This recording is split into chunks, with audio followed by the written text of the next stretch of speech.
me start the recording. What will happen is there is a 5-minute pitch by each team, and we have 11 teams today.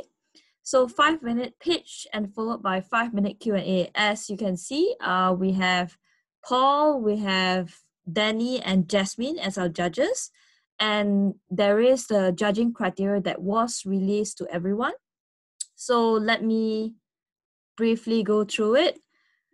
So we have 5-minute pitch and 5-minute Q&A. The judging criteria will cover presentation and pitch, which is 25 marks. Creativity and overall solution of presentation, 25 marks. Design and user friendliness, 25 marks. Sustainability, viability, and accessibility, 15 marks.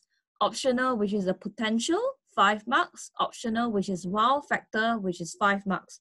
We also have the titles of best pitch, best team, best fintech, or best tech fin. So we have an order where I will announce the team that are coming up in order. First up is Invet, team 4. And then we have PCD, team 3, Safe Chat, team 5, Runway, team 2, Cash, team 1, EduFly, team 8, Crypto 7, team 7, DJ Expanse, team 6, Tesla, team 9, Pledge Hero, team 10, InsureSmart, team 11. So could I have all my judges to switch on a video and say hi to everyone?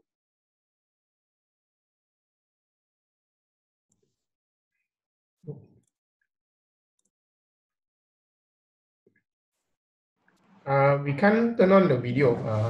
Yeah, you disable. Yeah. Let me.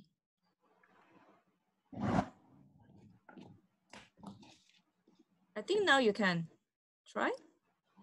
Yep. So I'll need to make you as co-host. Not for me. Not yet. Yeah. Now you can. I'm doing one by one, unfortunately. Yep, because we're in a webinar mode, so it's quite different. So as you can tell, I think maybe let's have Jasmine kickstart. What do you plan to see in today's pitches? I think a lot of people are making a lot of effort, and I think some of them actually hunted for some mentors. So Jasmine, maybe you start first, followed by Paul, and then Danny. Well, good evening, everyone. Congratulations for making it thus far, and I am really excited to see what you have prepared. There is no right or wrong. What I'm really looking for is how you would have applied the stuff that you've learned, especially the newer things. And yeah, I'm really looking forward to, I know some of you have put in a lot of effort. I've seen some of the chatter and slacks and all that. So whatever it is, you have done well. We have got very, very attractive prices. So I'm really excited to see who's going to net that. Can't wait. Danny? Danny? Oh no, Yep. Paul first. Paul first. All right. Likewise, congratulations to all the participants for reaching sort of the twilight of your class. I am likewise really excited to see what sort of ideas you've come up with. I know that many of you are probably had the opportunity to meet each other for the first time through the class. And so I imagine we're going to see that level of, your creativity and perhaps some of the chemistry of the new friendships come through in your pitches. So good luck to everyone. Thanks, Paul. Danny? Likewise, from like what Jasmine and Paul said, well done. And to me, it's quite amazing. I mean, I'm a bit more of a traditional guy that usually would only believe in face-to-face, physical classroom and I'm quite shocked that actually not only that you all can see through this whole lessons that you went through, but I guess you can actually do a pitch, discuss remotely. I guess most of you did not meet up with each other and did it as how it would have done physically, right? I think we have achieved a new set of milestones regardless of what happened today, right? What I'm expecting today is basically creativity in how you come up with solutions to address a very defined problem. And to me, sustainability is always a big thing. It's easy to have an idea that can last for 1 year, but it's not sustainable. So I'm hoping to see some strong attributes from there. Good luck. Thanks, Danny. And I think Fang, could you also say some comments or what you think? Because I think you interviewed most of the participants. So Fang? Yeah, absolutely. I'm really excited. I think it's been a project that's well worth all our times and involvement in this. I will be also the unofficial timekeeper. So in the chat, I will be letting you know when you're 1 minute close to the end, and so that we will end and start on time. All right.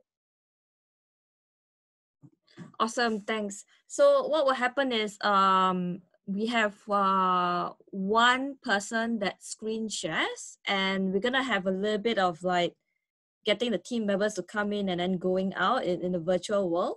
So we have a team leader. Most of the time there's one team leader and one team a person that screen shares, and then it really up to the team whether they want to co-pitch together and all that. So we're going to start off with the first team. The first team will be, is everyone present, the first team? In Viet, team 4?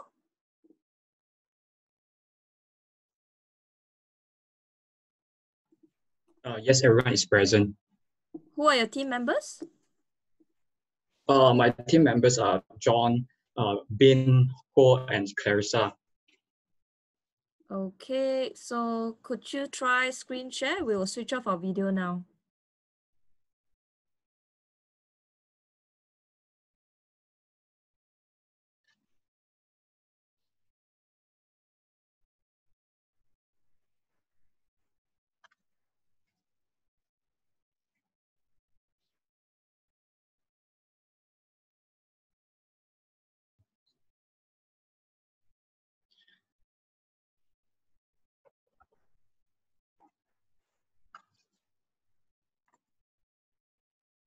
Are you presenting by yourself or are you getting everyone else in?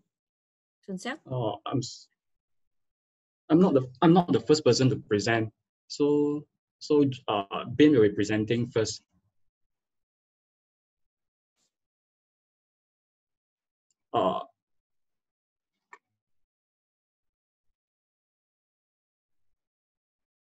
Okay, we can see your screen share. I think Bin is in. Yeah. Can you guys hear me? Hello? Yeah, we can hear you. For it. Yeah, okay. So can we start now? Yep, go ahead. And the time is yours, 5 minutes. All right. So this is team 4 pitching about the wealth management application called InViet. Next slide, please. Yeah. So this is Vietnam. Something about Vietnam. Vietnam is a quite very potential market for wealth management, with a population of nearly like 100 million people, and 35% of them are millennials who are more short-term oriented in terms of like financial planning and wealth management, and they seem to not have much knowledge about the investment and wealth management. So this is especially true for me because I don't know these concepts when I was 18, and I really wish I had. So that's why we come up with the problem statement. Next slide, please. Yeah, so this is our problem statement. Like millennials in Vietnam are facing difficulties of accessibility to investment and wealth management. This is especially because they don't have much knowledge about the investment and wealth management. And therefore, we come up with the solution. Next slide, please. Yeah, the solution is like we provide InViet, a robo-advisor that allows users to start investing from just $2. And especially, we bring the educational contents to get them familiar with the investment and wealth management concepts. About the key features of our product, firstly, we will have the robo-advisor based on the risk appetite and financial goals. We will bring the different portfolio for users to select. And then we will have the expenses management that provide the daily expenses tracking and management so that the users can invest and invest a certain amount of money per one expenditure. And finally, we bring the Learning Academy. That is the place where we provide the contents, the courses for investment. Hey. Yeah.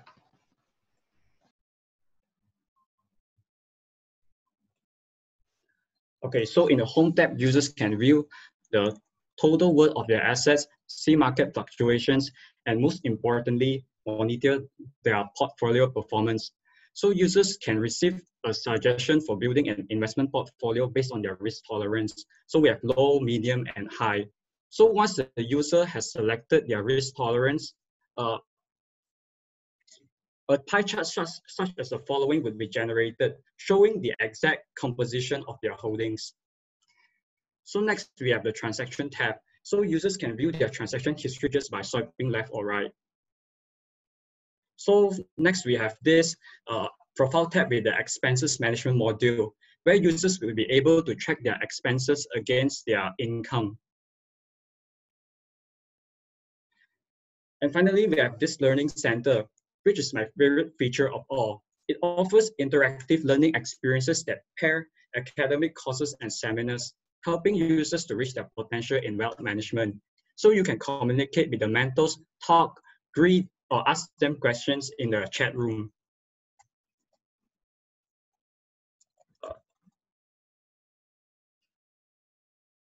Apart from that, you can also send gifts at the expense of in-fiat tokens, which is an integral part of our business model.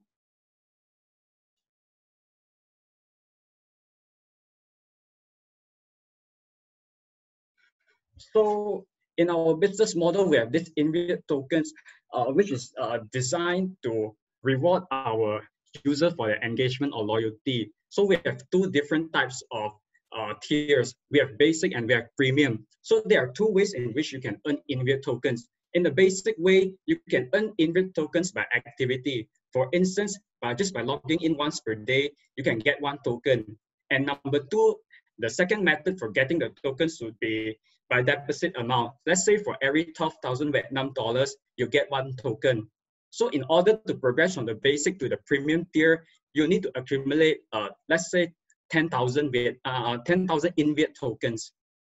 So we will be making money primarily from the annual management fee or withdrawal fee. So one thing is that our management fee of 0.04% Last 20 is seconds. significantly lower than those charged by a human financial planner. So that's how our business model works. Our next speaker, Cole, will be talking about our potential partnership and competitors. The floor is yours, Cole.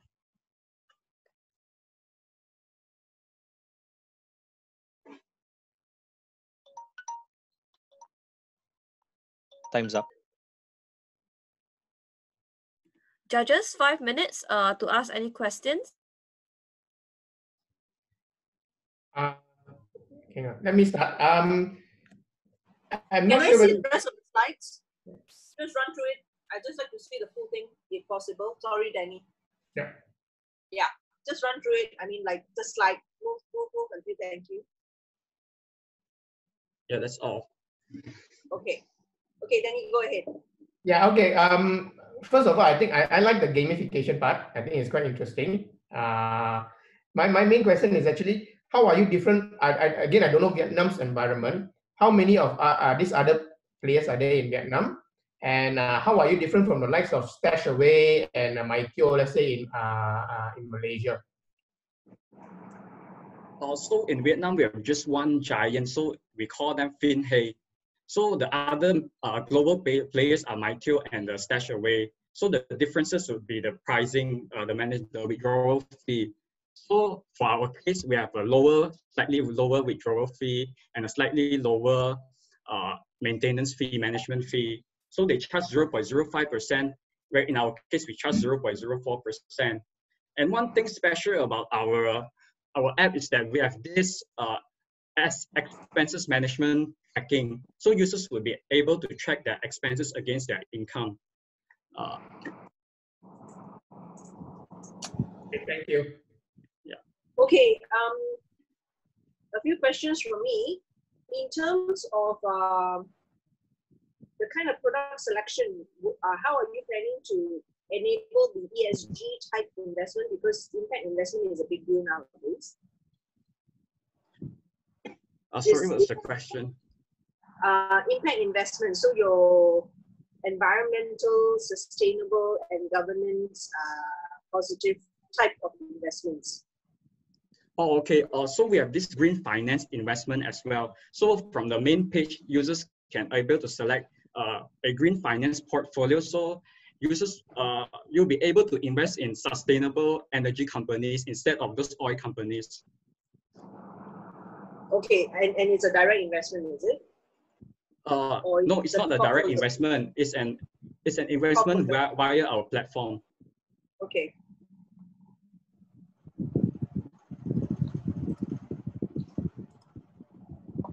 I'm okay. Paul, Anna? Yeah, can you tell us a little bit about what your strategy would be to acquire customers? What sort of routes and channels and means would you use to generate interest? To acquire customers, we have this partnership. So to gain a larger market share, so we partner ourselves with those e-wallet companies, payment gateway, internet banking. So we can also lead our customers to brokerage firms and fund management. And apart from that, we have this lending for the consumer finance companies as well. Yeah, one thing we have this also in-fiat tokens. So it's a token with a value. So you can redeem the tokens for vouchers for our partnership with e-commerce sites such as Lazada or Shopee. From a regulatory perspective, would a model like in-fiat token be acceptable? Have you checked? It is acceptable because it's not a crypto token. So it's just something like a point system, which is commonly implemented in the other apps such as those e-commerce apps.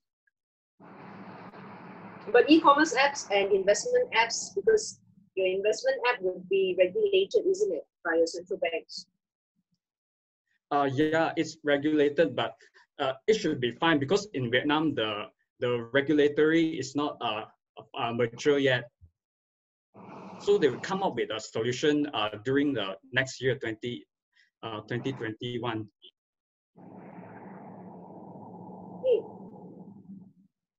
Okay, let's just have a look at the app skin again.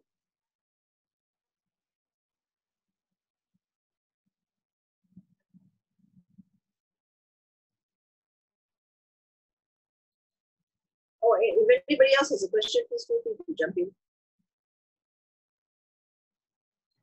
Yes, for the Learning Academy, what would your strategy be for content? Would you acquire it or would you develop it in-house? For this, we'll develop it in-house because we have the knowledge and the technology to do this in-house. So everything you see right now, it's in the app without any foreign help. Last 20 seconds.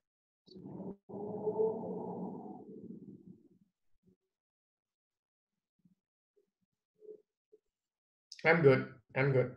I'm good. Thank you. Okay, brilliant. Thank you. Thank you very much. Okay, thank you very much, guys. Thank you.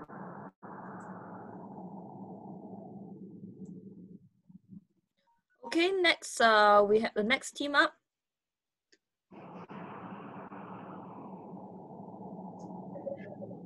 Jenna, can you invite my teammates as well? Will be Padiban, Melvin, and also Chitong. Jace. They're already in. Oh, okay. Thank you. I just can't find Jason Kwa. I think you can start screen share. So let me know when you're ready. Okay, is my screen good? Yep, good. Awesome. Yeah, we can start now. Okay, start now, the time.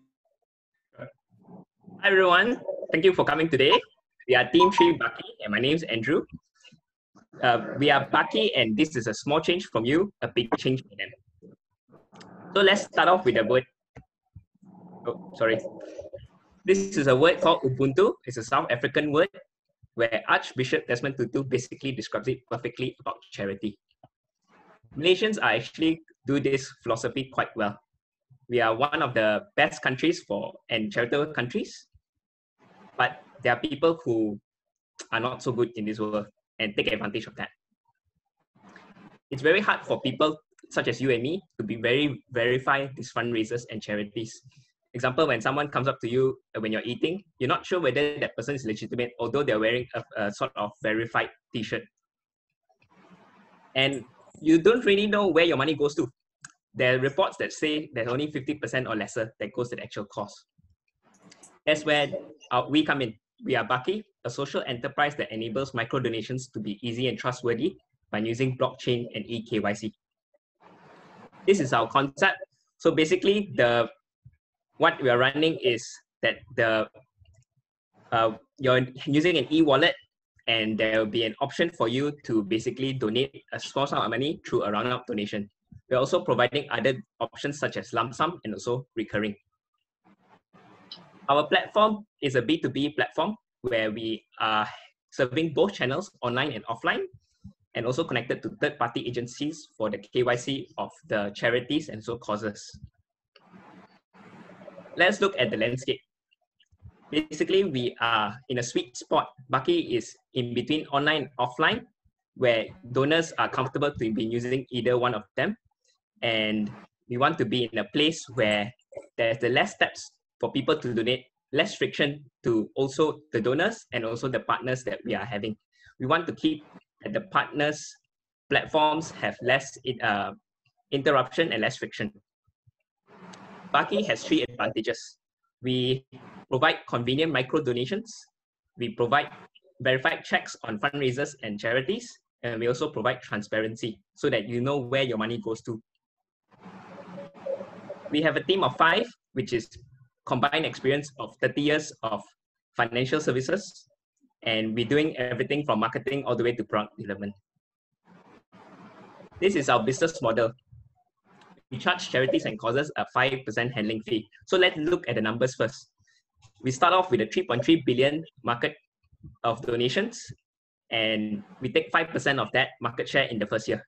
We will take about 165 million, and then after that 5% handling fee, we'll get about 8 million worth of revenue.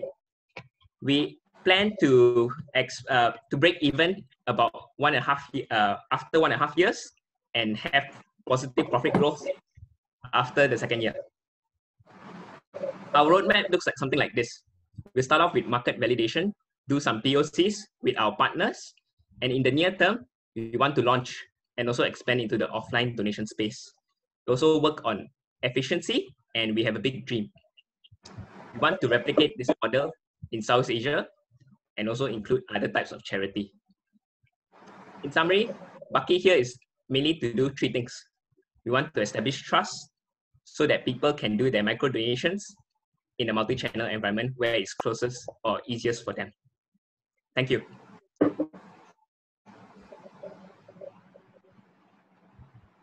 Wow, very good. Ahead of time. Yep. Okay, let me start off first, Andrew and team. Yep. Good job. I'm not sure whether you actually need an e-wallet. You mentioned e-wallet for your this case. I'm not sure whether you actually need an e-wallet, but have you verified that? E-wallet license, sorry. No, because we are a B2B platform. So our partners will be the ones who are fronting the wallet itself. Okay, so you're working with the wallet guys basically, right? Yes. Okay. All right. Thank you. Okay, so this is basically a crowdfunding platform of sort for charities, correct? We would like to recorrect that statement. We are not a crowdfunding platform. We are a platform which enables micro donations. Okay, so and where would these donations come from? Individuals or expecting it from corporates? Individuals, but we also have planned to work with corporates on this so that where corporates or brands can also advertise and show that they are aligned to a certain cause. You want to see that brands actually show that they care. Okay, so have you done a competitor analysis on the landscape, and who have you identified as your competitors? Yes, let's look at the landscape, and you see that Baki is on the right-hand corner. The closest competitor is Pocket Change, which is a US startup which started in 2017. So we are not the first to market, but we are the first in the region itself. There are other players. Sorry, yes, Jasmine. Yeah, so what is the differentiation to the other platforms like Simply Giving, NGO Hub? Okay, so yeah, so going to the platforms in the middle itself, which is online first. So those platforms basically have a limitation where they only have a donation limit. They only can donate a minimum of 10 ringgit. They won't accept anything less because it's not, let's say, convenient for them to accumulate. Okay, so we are providing that's because of the transaction fee. Yes, so we are providing a place where people, even with 50 cents, they can even do that. So let me share you a statistic. So UNICEF, if you go to UNICEF website, they might ask you for 3 types of donations, maybe about 80, 100, 20, and 160. So at 160, basically you can get about 384 polio vaccinations. So if you deduct that 384 with the 160, you can get for 40 cents or so, you can get 1 donation for a polio vaccine. So even 40 cents also makes a difference to people. And so your business case is purely relying on the 5% that you're charging? Yes. Okay, and how do you intend to acquire customers? We plan to work with the platforms who will be fundraising us, and through word of mouth, they will be knowing more about us.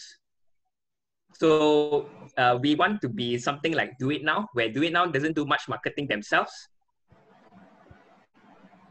This is Melvin here, Jasmine. Maybe I can just add on to that. So essentially, we are a B2B2C platform provider where we will work through a back-end API to all our e-wallet operators as our partners. That essentially will extend our reach to the actual donors themselves, but it will also at the same time lower our customer acquisition costs. What we provide as value to the e-wallet operators as well as the individual donors is that we provide that layer of verification in terms of all the fundraisers.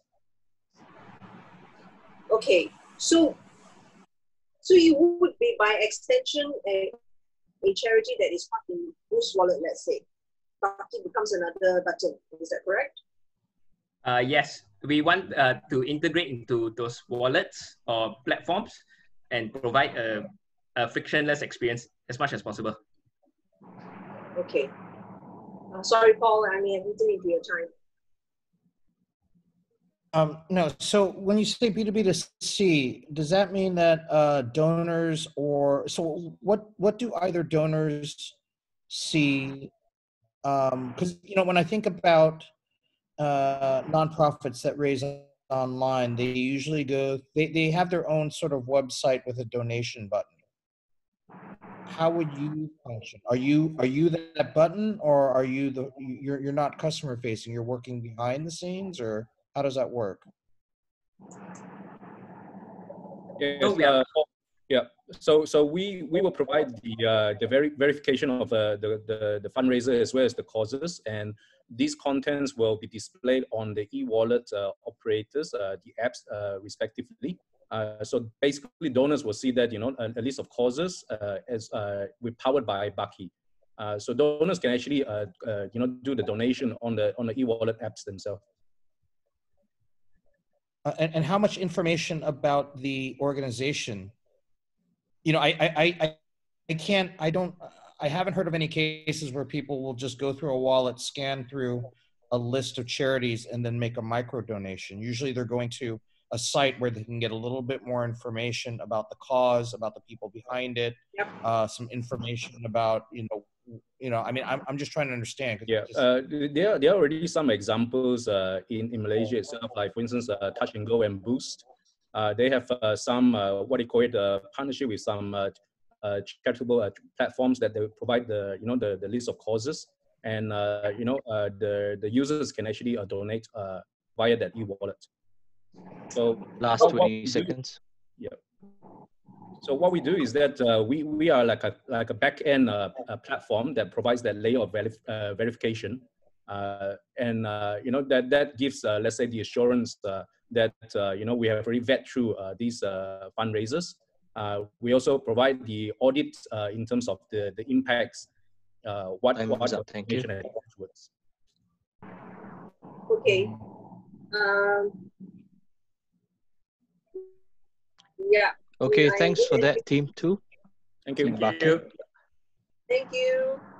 Thank you. Awesome, thank you. So let's gonna move on to wait, that was team.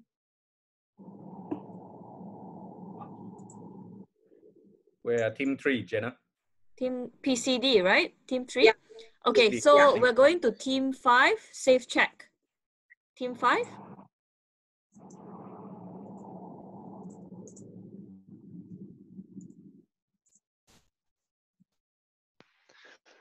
Hello.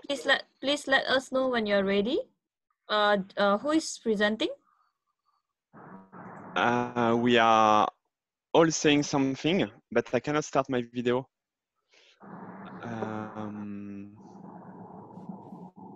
Colin will be presenting this. Okay, I think you can present now.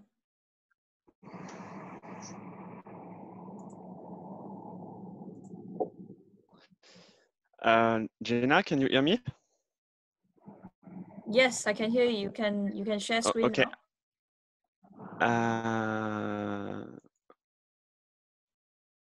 All right. Okay. Can I just check if the team is everybody's here first? Okay. Camille, because we are all speaking on this one. Yes, I'm here. Okay. And Yes, the other I'm ones, here. please. Has everyone been allowed to talk? That's the thing I would like to check. When you're a panelist, you're allowed to talk. Can you please share screen now? Yes, 1 second. Okay. Hello. Yeah, doing the share screen, 1 second. Let's present. Who can share all panelists? Zoom. Share screen. Desktop. Up. Please just let me know if you can see the screen. I'm going presentation mode. View out of full screen.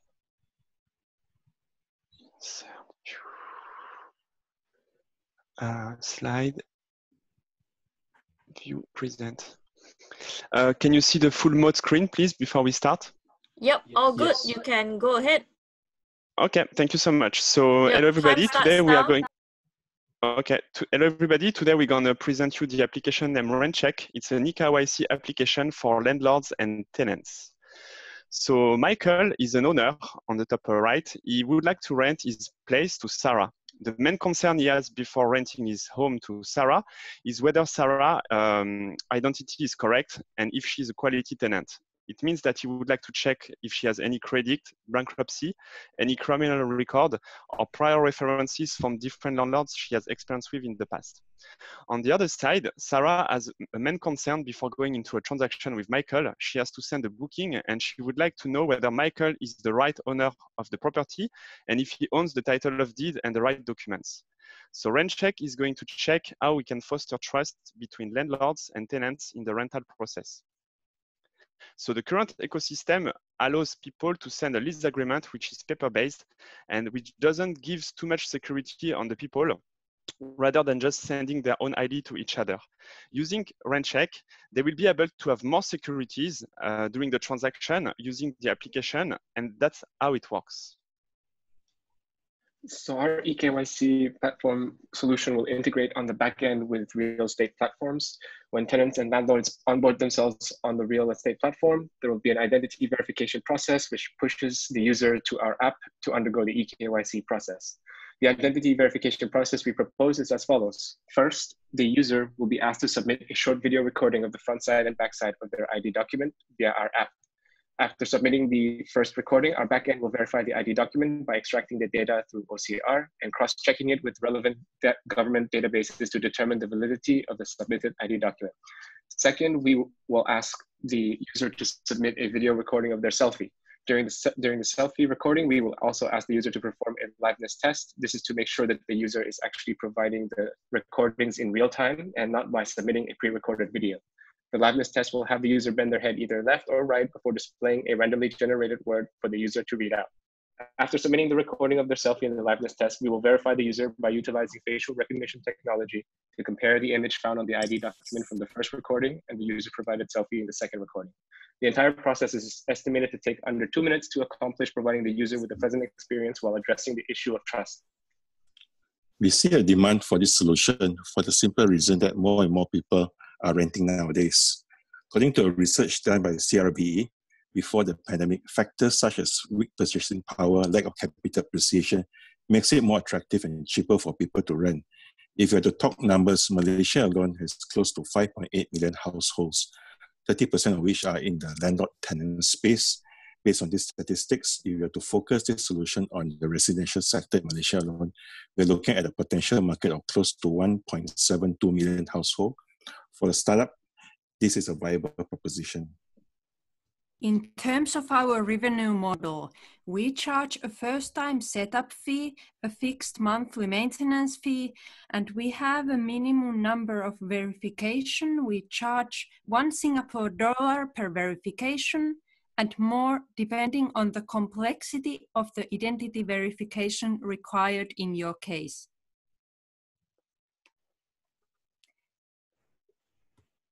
So the validation, we're going to improve the app by design. We would like to have surveys mainly on tenants and landlords, and by process of truth design thinking process, we're going to upgrade the tool and make it more efficient. The most important for us is to understand all the issues that landlords and tenants are facing when they engage into a transaction and make sure the application gives them more security while using it. Besides real estate, we plan to apply eKYC technology to other industries such as banking, insurance, healthcare, and others.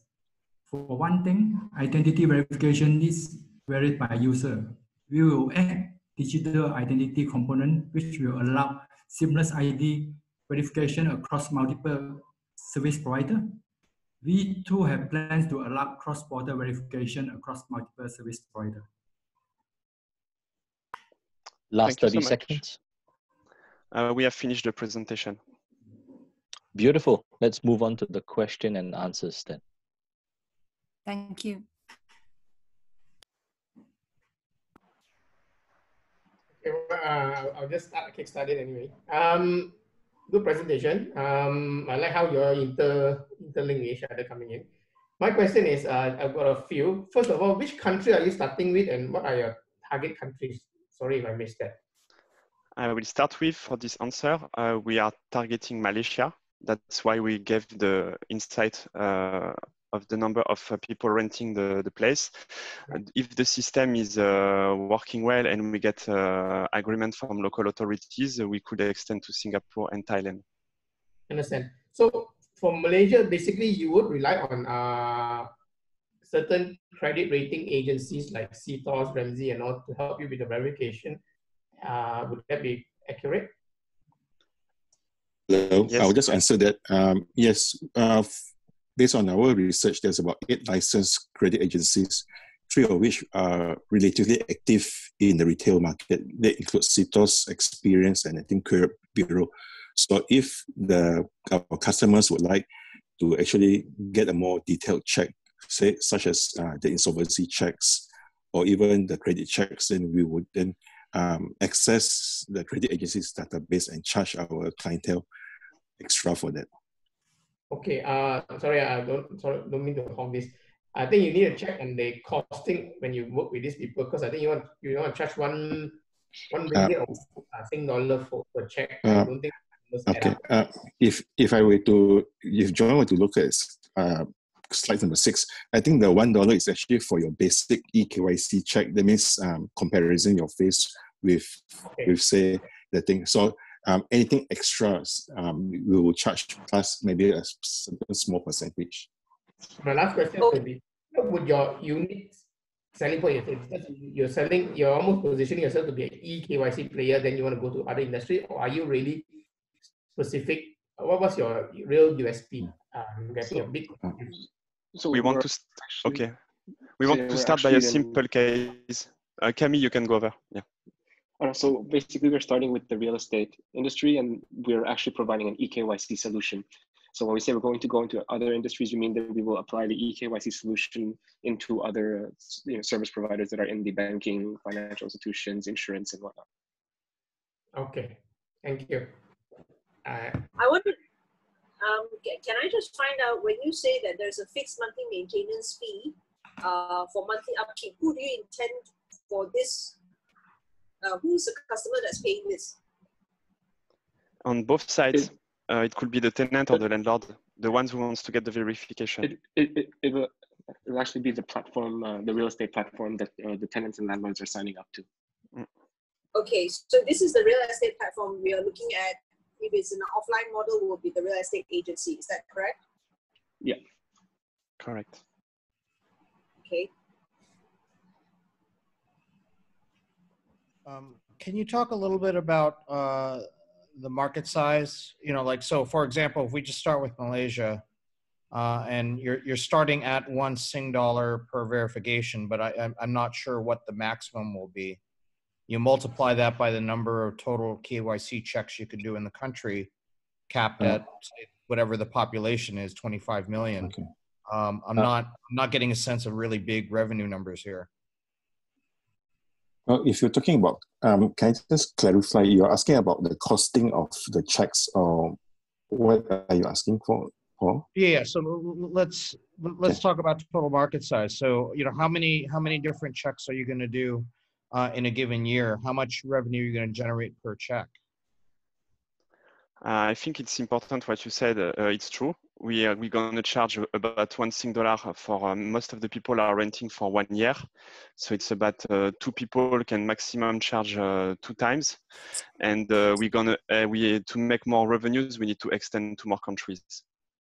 So the business model has to be proven on one country first. And at least we're sure that this kind of security is demanding on the business, and then people are going to make the word of mouth and will want to, when they move to another country, to use the same system, for example. We also enable our solution to short-term rentals, and Malaysia is one of the biggest markets in terms of Airbnb rentals. So there is a very significant need for eKYC solutions in Malaysia as well as Asia Pacific. Overall, the potential market size for units in terms of renting is over 1.7 million units per year. Plus, in addition, all the short-term rentals, we are talking about days, weekly, and monthly rentals. Last 10 seconds.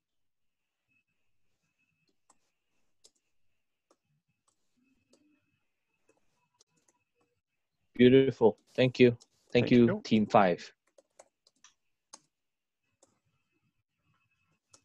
Awesome. Let's move on to the next team. Team Runaway. Hello. Team 2. Hello, can you hear me? Yes, please screen share and then you can start.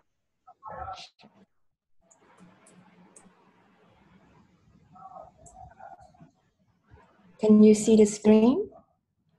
Yep, all good. Can you check whether your teammates are here? Yes, they're all here. I checked on the panelists already. Okay, awesome. So you can start. The time starts now. Thank you. Okay, cool.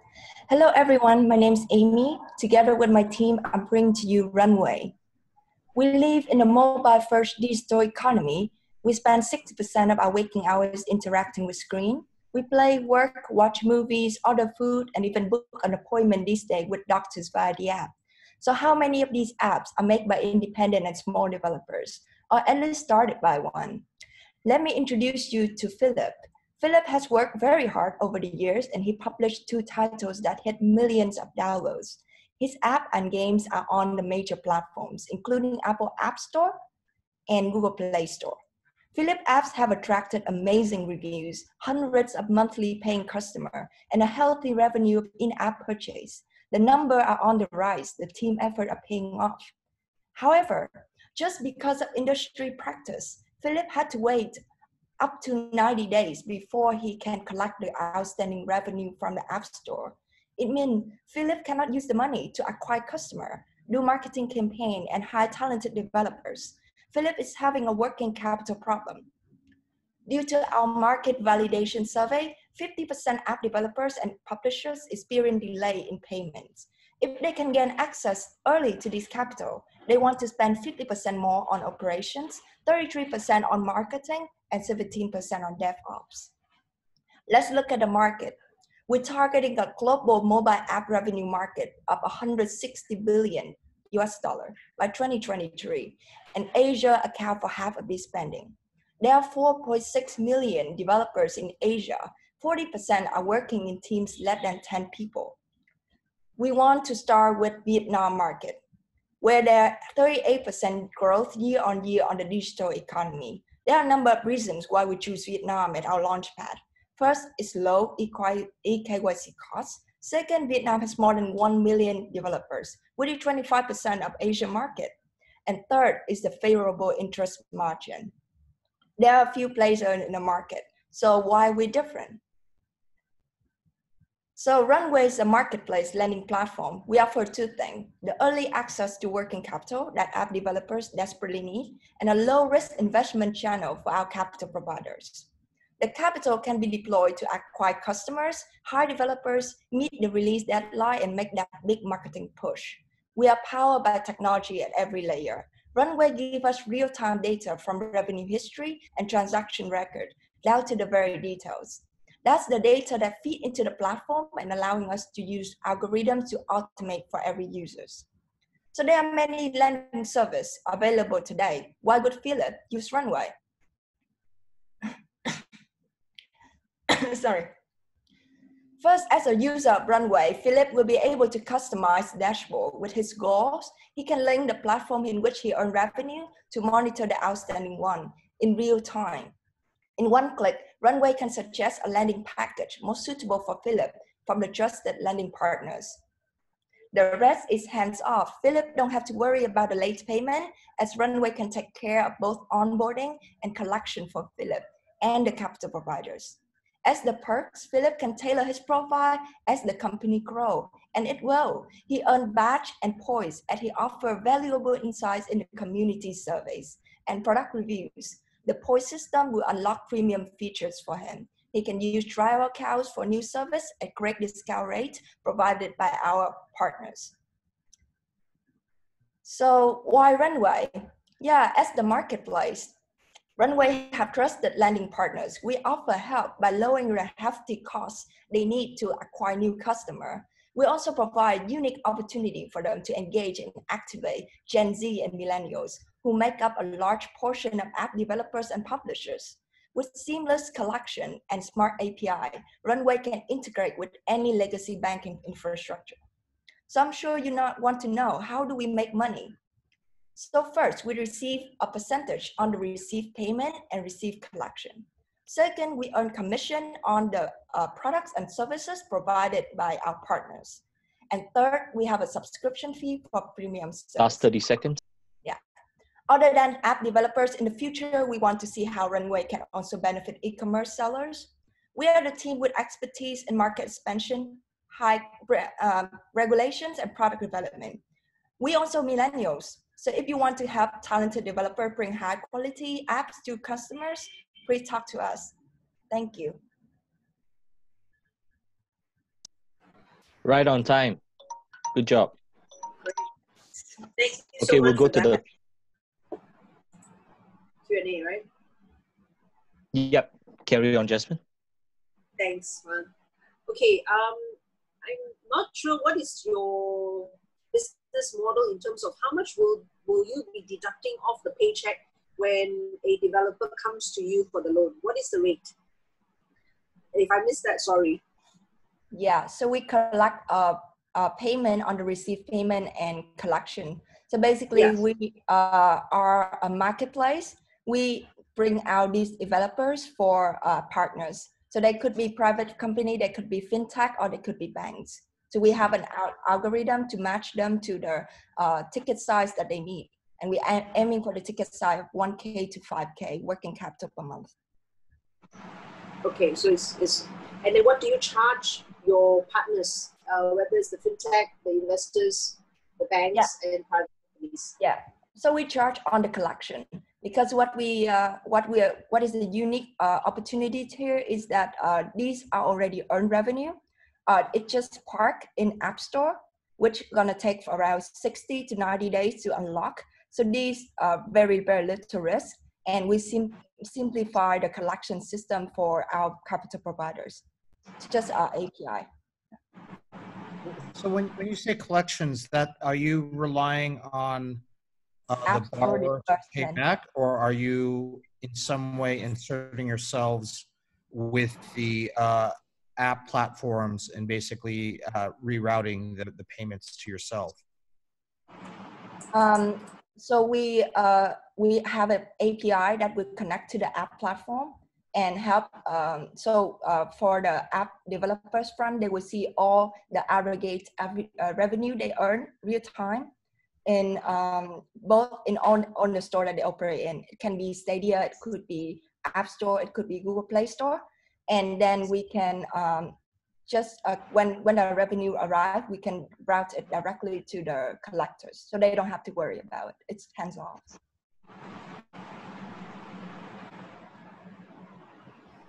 Let me just clarify. Basically, your basic source of fund is based on a P2P platform, correct? We are marketplace lending platform.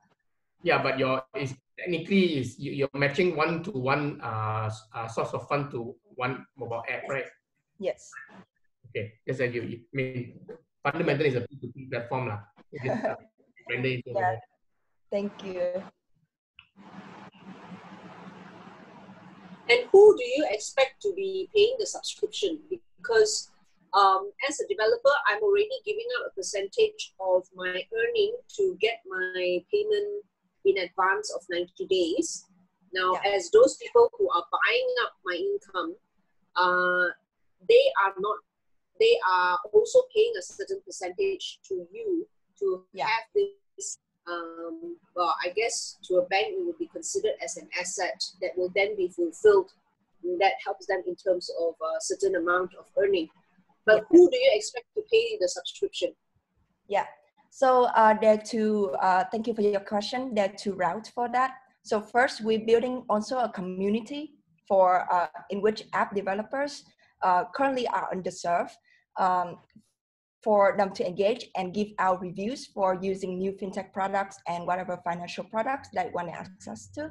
So giving our subscription, when they engage in our community, we give them points, and these points will be able to convert into a premium subscription where we give them insights on what would be like the other data intelligence that they could access to that they don't currently have, because we are also aggregating data. We having like data from our capital providers and also from other like fellow developers. Okay, and sorry, my last question. Yes. Now, this particular marketplace platform, we are only opening it up to mobile app developers and publishers. What about the other gig economy players? Yeah, so that's why we preparing for e-commerce. That will be the next area that we want to focus our intelligence on, but we want to start with a niche market where currently they are underserved. We're realizing with e-commerce, the opportunity 20 seconds. A lot bigger. However, there will be issues that we need to consider, like refunds, that could be one. And also like what would be like we are thinking more about like, you know, like there are a few ways for financing. There could be payable financing, invoice financing, which is currently what we're doing, but there could be credit line. So that would be suitable to engage with like more suitable with expertise of capital providers for like e-commerce, which probably need a bigger ticket size. Thank you very much. Can we have the next team, please? Thank you. Thank you, Team Runway. Thank you. I think we're team one. Team Yes. one, Cash. Are you here? Yes, Please yes. screenshot, share, and is all your team? Yes, my team will be present. So. Hi, Jenna. I don't have access to the start video feature.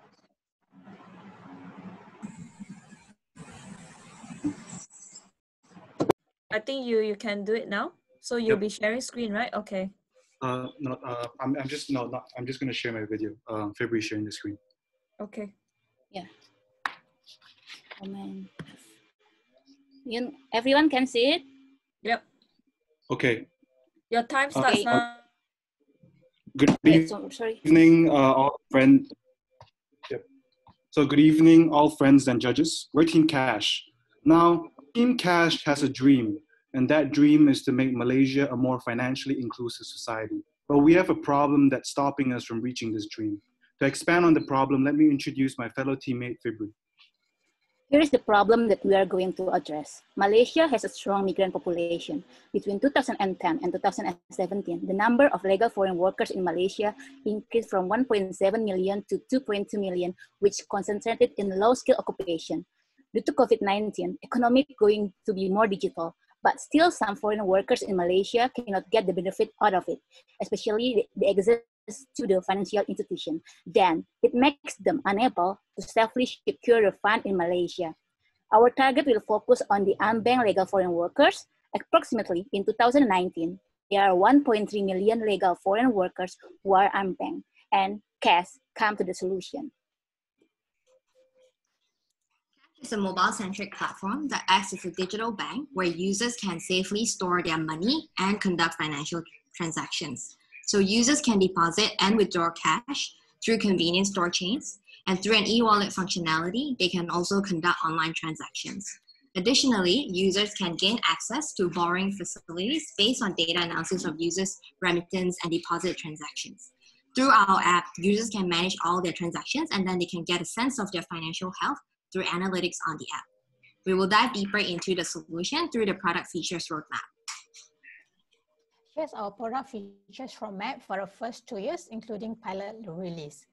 Our MVP covers cash deposit and withdrawal via offline retail outlets such as convenience stores. Our solution also allows consumers to make digital payments. In phase 3, we are going to partner with local and international remittance service provider to offer secure, instant transfer, seamless, and competitive rates for cross-border remittance and peer-to-peer transfer.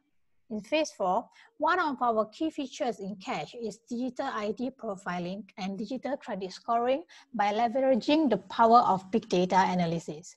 With this, we can offer other microfinance services such as microloans and insurance funds to our users and indirectly increase the stickiness and retention rate. Last but not least, Cash Prepaid MasterCard, linked to Cash Digital Wallet to make payment and cash withdrawal from the ATM. We will go to the competitor analysis. Our direct competitor in the current market is InstaPay. One of the key differences between Cash and InstaPay is that InstaPay targets on business to business, while Cash will focus on mass market, which means most foreign workers in Malaysia are welcome to register on our platform. Secondly, our platform equipped with secure digital ID profiling and credit scoring, which enable us to determine the risk of our user through transaction behavior for our microfinancing product.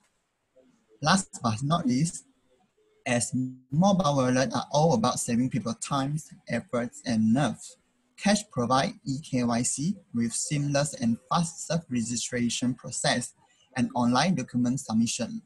Lastly, Cash leverage on the network of convenience store chain to allow users to cash in and cash out from our platform. Next, we'll be talking about go-to-market strategy. All right, there'll be three main GTM strategies that we will employ to build the user and merchant base. On one end, for users, we will engage with foreign worker recruitment agencies for the initial strong base. On the other end, for merchants/deposit and withdrawal touchpoints, we have to collaborate with chain outlets such as 99 Speedmart or KKMart. However, the core focus will actually be an affiliate marketing program for both user acquisition and merchant acquiring. Since we have digital onboarding with eKYC for both users and merchants through the app itself, we will incentivize existing users to sign up new users and even micro merchants to be a part of this platform. And that's how we basically plan to launch Cash into the market. Now, the ultimate goal is to act as a digital bank for the unbanked and legal migrant workers for their day-to-day financial services. And that's basically the best breakdown of what Cash is. I think we can move on to the Q&A now.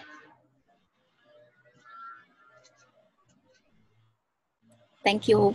Do you have a interface? Can I have a look at how the app will look like? No, we don't have the interface aids. Okay, thank you. Sorry, Danny. Sorry. No worries. Okay, you're fundamentally an e-wallet for foreign workers, correct? Yes, for legal foreign workers. Okay, there are more competitors in the market than just InstaPay. Yep. There's Mcash, there is Value, there's a lot of, most of the telco guys will be doing this as well. I think you would have inherit all the problems that an e-wallet would have, basically how to market and how to grab market share without spending too much money. That's concern.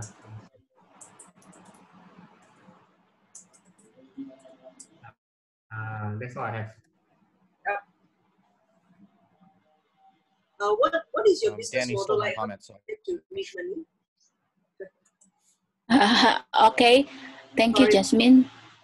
Our business model at first, we are to generate the money at the first year, 2 to 2 years. We don't take the money from the user, so we rely on our investor, like the angel investor. But in the future, we are going to charge the money like every day.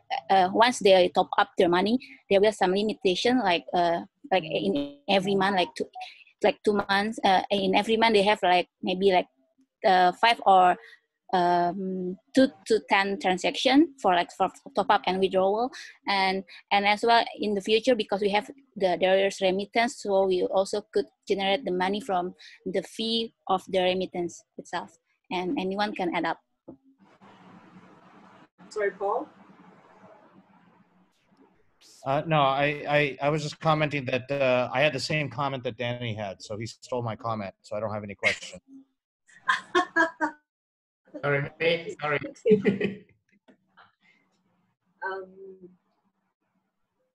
Yeah, okay. I have no further questions actually. Yeah, I'm good. I'm familiar with this. Thank you. Thank you. Thank you, guys. Thank you. Team Cash. Thank you. So can we have the next team? Team 8, EduFly.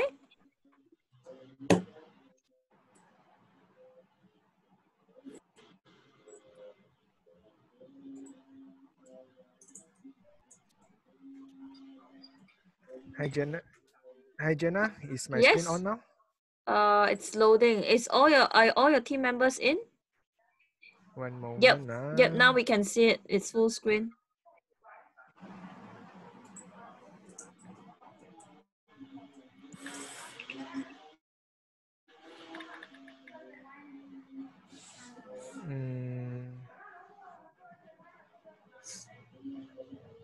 Yeah. Yep, we are here already. Okay, you can start. Okay. Time starts now. Good evening, fellow judge, panelists, friends, and audience, especially those of you married with kids. May I ask, have you ever worried about having sufficient fund for your child education? I'm pleased to present to you EduFly, the next generation education fund aggregator, which can help you plan, forecast the required funding for children education. So how does Edify work? We empower you to find out the latest education fund offered, the slide, offered by, so how does Edify work? We empower you to find out the latest education fund offered in the market that meets your funding needs through AI analysis. The idea of EduFly was removed as we realized that there is a lack of single view integrated solution to advise and propose suitable education fund to customers. Existing solutions available in the market are ineffective to match the current trend and not offering what the customer needs. Let us walk you through the opportunity of our service. Based on our research, 97% of parents would consider to send their child through university. 51% of them would consider sending them abroad to further their studies. The top 3 destinations are Australia, UK, and USA. And by the exchange rate, it's going to be a big multiplier. The average, from our study, the average education spending for each child is close to 110,000. And 18 years after, it will be 3 times more of this amount, factoring in the inflation rate of 6% per annum. One of the common funding methods by parents is actually dependent on their take-home pay. And only 27% of the parents fund through specific education savings or investment plan. So can you see the big opportunity of up to 73% of this untapped market? Our solution to this is to create an app which can essentially be able to provide customers with a personalized edu-fund planning platform where one can set an education funding goal for their child. Let me bring you through this. So first, the customer will first decide on where to send their child, to local or overseas.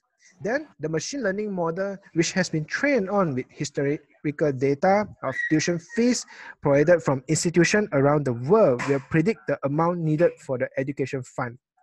Next, user will be prompted to key in their current assets set aside for their children education, their investment preference, and so on. Later on, the engine behind our app will then recommend and propose the available funding plans in the market in real time with the best options that match the user preference.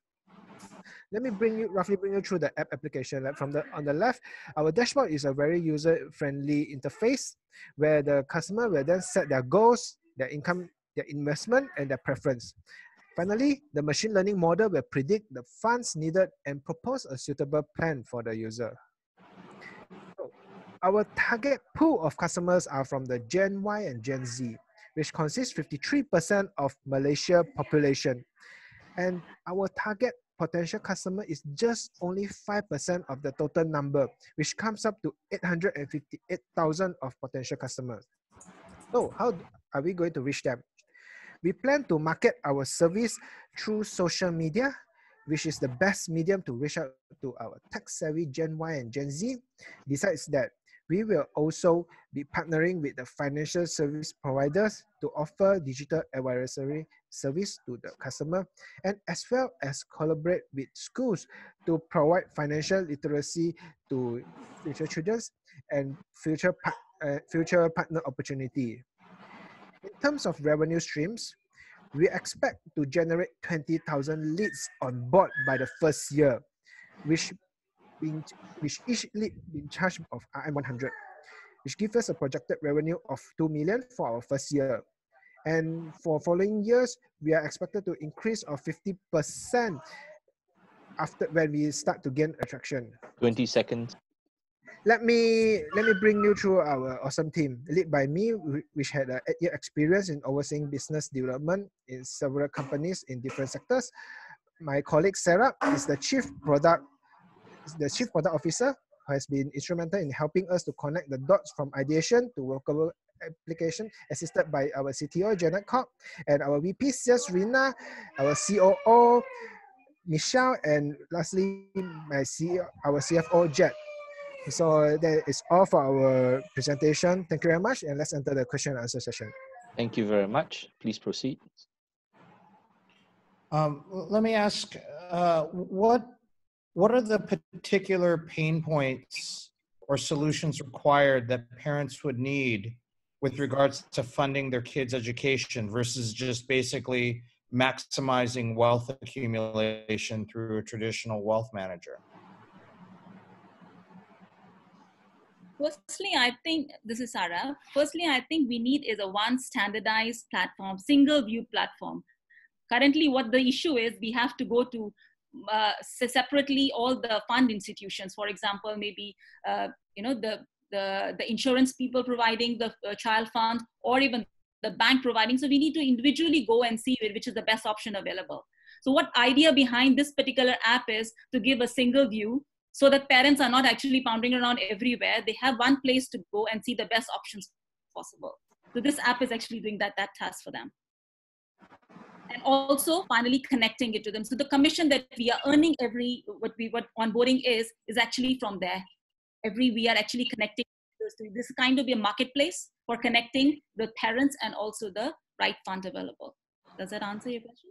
Well, I'm just taking this from the viewpoint of, if I have a kid and I want to finance their college education, I'm just going to make sure that I have a sound financial investment plan that maximizes my wealth in 18 years. So I'm wondering, are there particular funding instruments or tax schemes that are unique around what you're trying to do, or is it just another?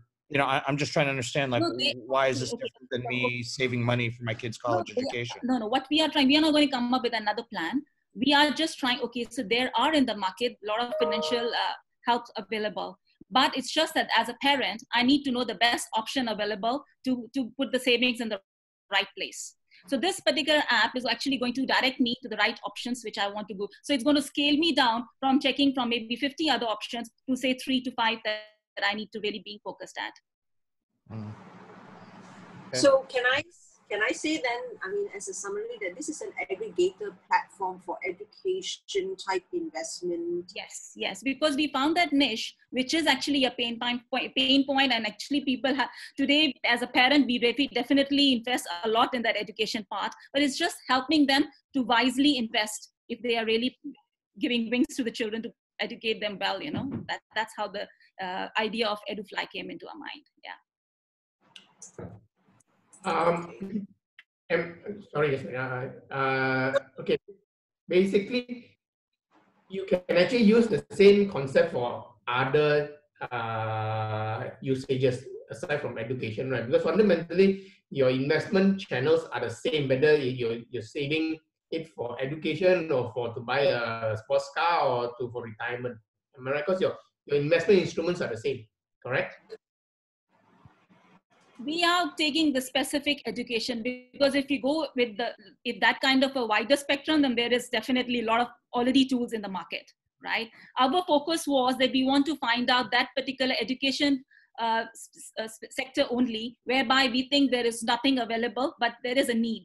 That's how, if you see the target market that we have figured out, which really needs that target segment, is there, which is actually looking for these kind of a solution, but they have to opt for, like just now you said, we have to opt for some general things only, because there is nothing specific to education. But here you can get, there are child funds also, which are subsidized, you get better rates, and the kind of interest also is less, but we don't know them. If you go online, you can go to Great Eastern, you go to OSIP, there are separate, we have to go one by one searching on them. So the idea which Leon came here with was to give one single platform that parents are not actually going all over the place, but at one place and getting the answers done. And just like what Jasmine said, it's an aggregator for the education fund. Definitely, I would agree that this can be do on a bigger spectrum. However, as a start, we would like to target on education fund, because we found out that it's a very big untapped market of up to 73%. As of now, from the studies from HSBC, only 27% of current parents are only tap into this education savings or investment plan. That's why we decided to focus in this sector first. 15 seconds. All right, I'm okay. Thank you.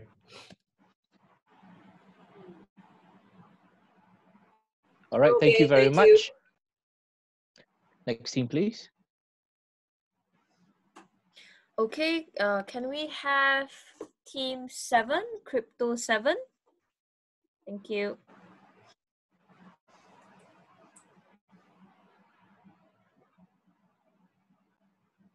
You can also start your screen share, please.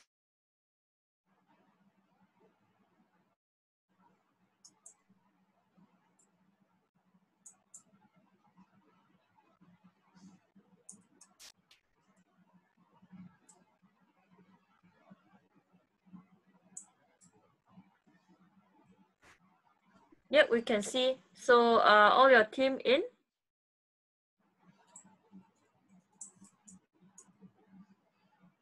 Yes.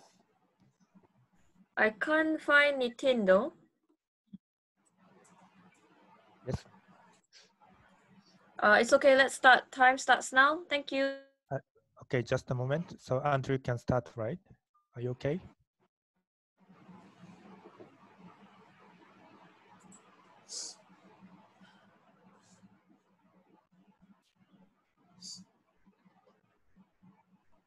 Guys, Andrew? time's ticking.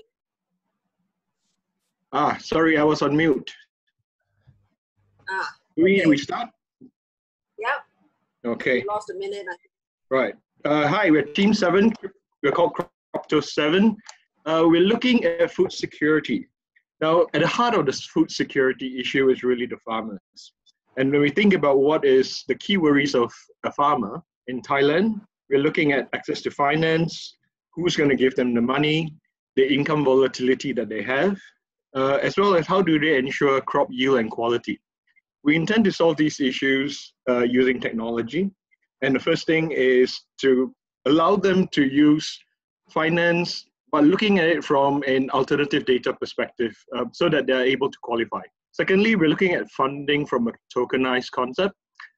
Within this, we'll have micro-insurance to provide a safety net. And the underlying of all of this is really agri-tech. So how do we use technology to help with surveillance, monitoring, and control? When we look at this, the buyers of our crypto coin really are investors from a digital agriculture derivative perspective, as well as importers. Within our blockchain, which is based on Ethereum, we're going to have 5 key components. What is the investment detail under owners? What's the buyer's KYC details? What's interesting is we are able to pinpoint exactly using geolocations, where's the farm, who's the farmer, what are the crop details. Now, during the whole planting to harvest, there's a lot of things that can go wrong in between. This is where we've got surveillance data using drones. We are going to look at weather data based on different indicators, as well as soil data, looking at using IoT for humidity, temperature, and such. Now, the value of the STO really comes down to the reference market prices for crops, which is a commodity. We're going to basically get the support of FAO in terms of piloting this project, and that adds credibility to this. And of course, at the end of this, where is the crop going? Because not all investors want to end up with the crop, and this is where the delivery as well as the confirmation is important. In terms of the STO, we intend to list that on STO Global X, which is based in Singapore. We have selected Singapore because it's a recognized digital exchange regulated by MAS, as well as it facilitates secondary trading for our coin. Now, this is a key point for us because we want this to not only be a facilitation for importers to get good products, but also to use this as a financial derivative. Why are we looking at Thailand? The key thing is that the population in Thailand has about 10% who are farmers, and of this 7.3% population, they're really struggling, right? They're only making an average of $1,800 a year. So there's a lot of good that we can do, but the key underlying issue is that we're looking at Thailand as a top exporter of crops. They're number 1 in the world in terms of rice, tapioca, number 6 in the world in terms of fruits. So there's a lot of things that we're depending on Thailand, and food security is obviously a fundamental need for everyone. And if we're able to solve a part of this problem by helping the Thai farmers, I think not only are we doing social good, but we're actually solving a key issue that will lead to a sustainable production of food for the rest of us. So that's my presentation. My team members, would you guys like to add anything else? Okay, so we're ready to go to the Q&A. Okay, Yes, please proceed. great. So you're going to do this entire thing on blockchain based on Ethereum, and you're going to develop a wallet, I'm assuming. And what is your tokenomics in terms of how are you going to price this?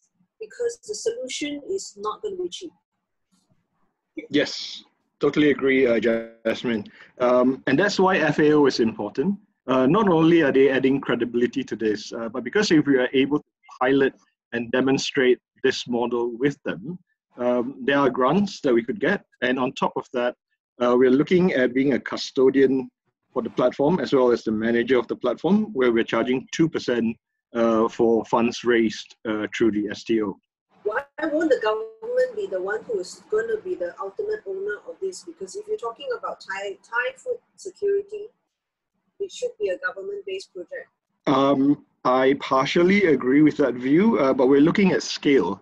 And if this can work in Thailand, it can also work in other places. But we want Thailand to be a pilot project, given the importance of the agriculture ecosystem, given that rice comes from them, tapioca, dairy products.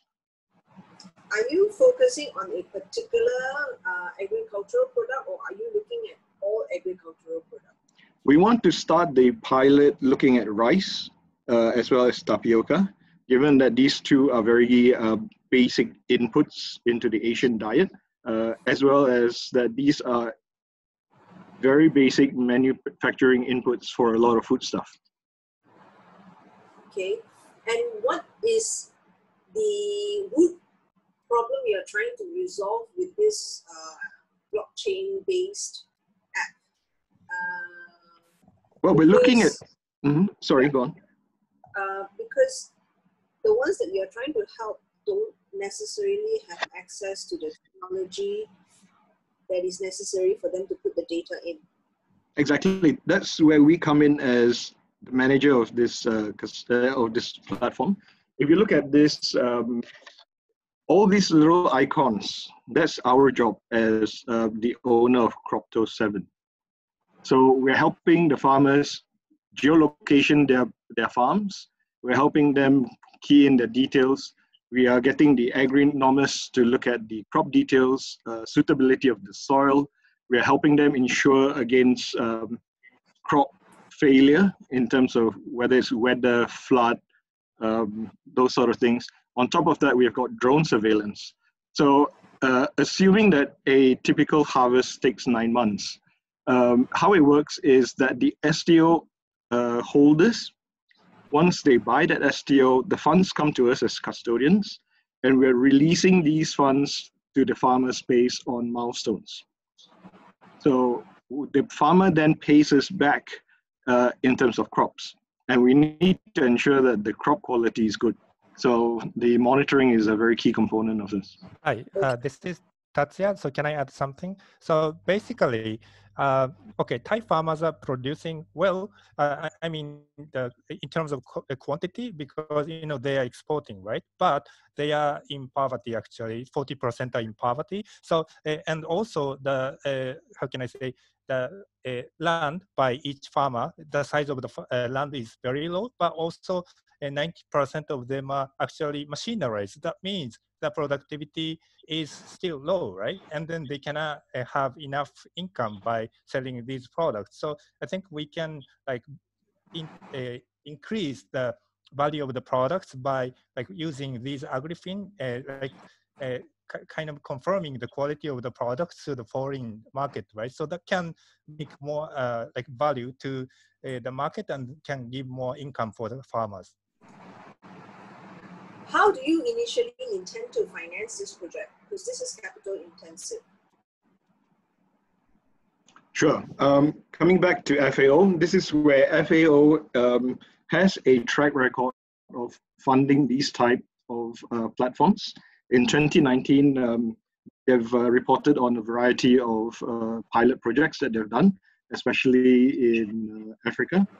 Specific to Thailand, we're also looking at working with other agri-techs as well as fintechs who are already in this space. The value and the difference that we bring to these guys is the fact that we're raising funds overseas and bringing in funds through STO Global and giving them a digital agriculture derivative. Okay, okay. So you're going to tap into the UN for a grant? Yes. And I'm not just saying this, they actually have a demonstrated track record of doing this. Yeah, I know. UN is quite big on blockchain and agri-tech. Okay, sorry. Anybody else has a question? Just a clarification. Basically, you're securing the buying price from buying of the goods from all these farmers, correct? The price isn't so much an issue because they are paying us in the crops. What we're giving them, the money raised from the STO goes into farming inputs. So a small component of that goes to the farmer for their sustenance, as well as to fund their inputs in terms of seeds, fertilizers, machinery, rental. Baseline on the price, right? I mean, it's how many days of rice equals how much money I get, right? I mean, that's pricing, right? Yep. Okay. So you will be off taking taking stock, wholesaling, taking stock from them and reselling it out, right? Yes. Yes. All right. That's all I have. Thank you very much, Cropto7. Thank you. Thank you. Let's move on to the next team. Okay, we have DG Expense, Team 6, please. Could you share screen? Team 7, Team 7, could you stop your share screen, please?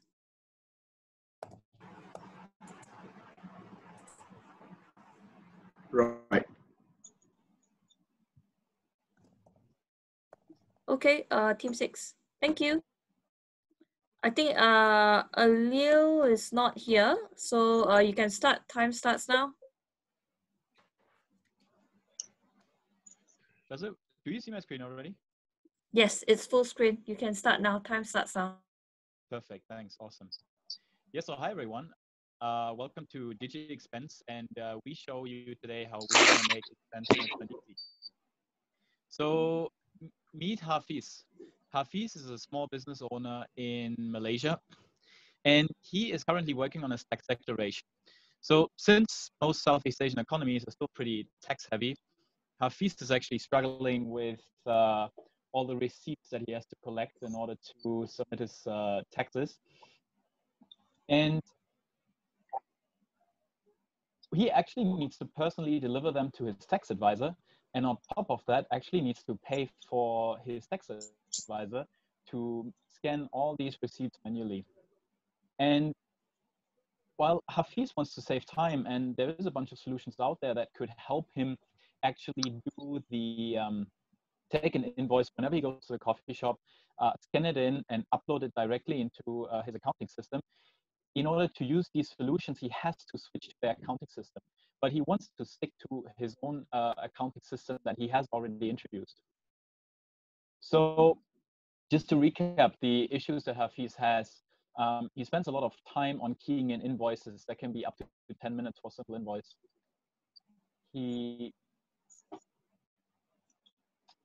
He also has to deal with a lot of human errors that can cause follow-up processes and can cause even more time. And the third reason why Hafiz is scratching his head when he thinks about invoices is that there actually is the input of document is all from the invoice or bank statement, and there is no way how we can actually algorithmize and help the system that he is using to learn. So hence, we're presenting you the solution right now. Rahul? Yeah. All right, the solution at a high level is something like, so there'll be mobile app. Can you share the screen? Screen left. I see a blank screen. Yeah, Hang on, it's coming back. Okay. Can you see it? Yeah. So on a very high level, the solution is the mobile app release. The mobile app scans all your invoices, bank statements, or whatever it is, and it gets uploaded under the cloud solution. We will be using AWS Cloud. Once the document is uploaded in the cloud, we use Amazon Text OCR and AI deep learning model to read and process the document. We will constantly keep on reading the document modeling to learn and understand the various forms of invoice formats and bank statements. We then, after reading it, we would return an JSON message or an XML CSV format document. Users can use our own accounting system to read it, or they will integrate it with various accounting systems, the output files. Let's go to the next slide.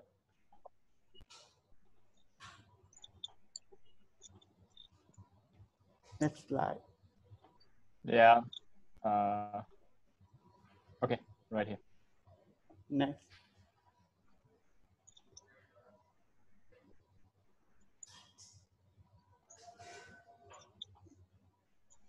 So this is the next slide already. Yeah, one more. Next. Sorry, I got some issues here with my mouse. Okay. So yeah, so once you upload to the documents, the cloud, the technology we'll be using will be Amazon's text feature, and we're going to be using AI deep learning approaches to continue read and understand the various formats.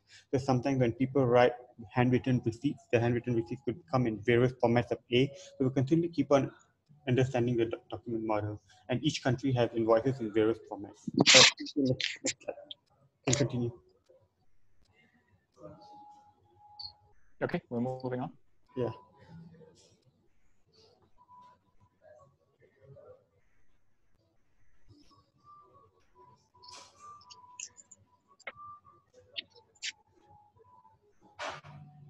Aini, I think you're mute. Hi, next slide, please. You see the 30 seconds. competitors, right? Okay, we'll just jump to the next one. Okay, so move on to market entry strategies. Our business model is B2B. We do transaction between businesses and form partnerships with accounting system companies to sell it as a bundle. We position our brand as an OCR invoice reader as a service, basically converting printed paper documents into machine-readable text documents. To kickstart, we will introduce freemium model that gives perfectly free services for 1 month free trial premium package for the customer to derive. Finish your point, please.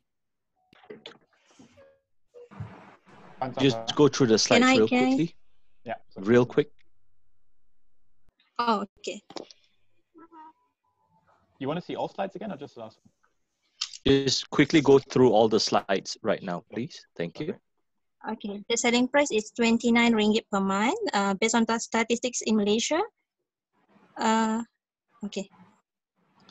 Okay, let's move to the Q&A right now. Okay. I've got one question. Because it's for SME, right? And the main value proposition I see here is basically your OCR scanning the invoices, expense invoices, and then pumping it into an accounting system, correct?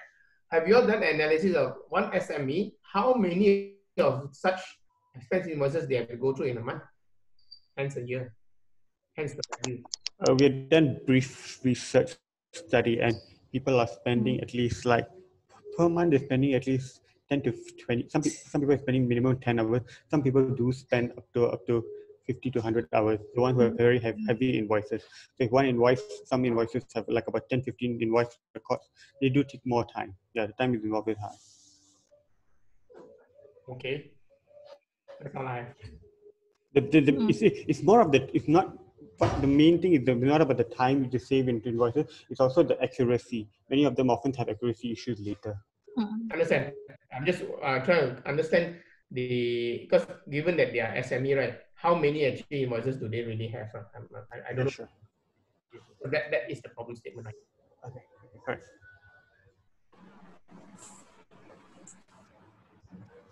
$29 per month. Do you have a limit in terms of the number of invoices that they can upload per month?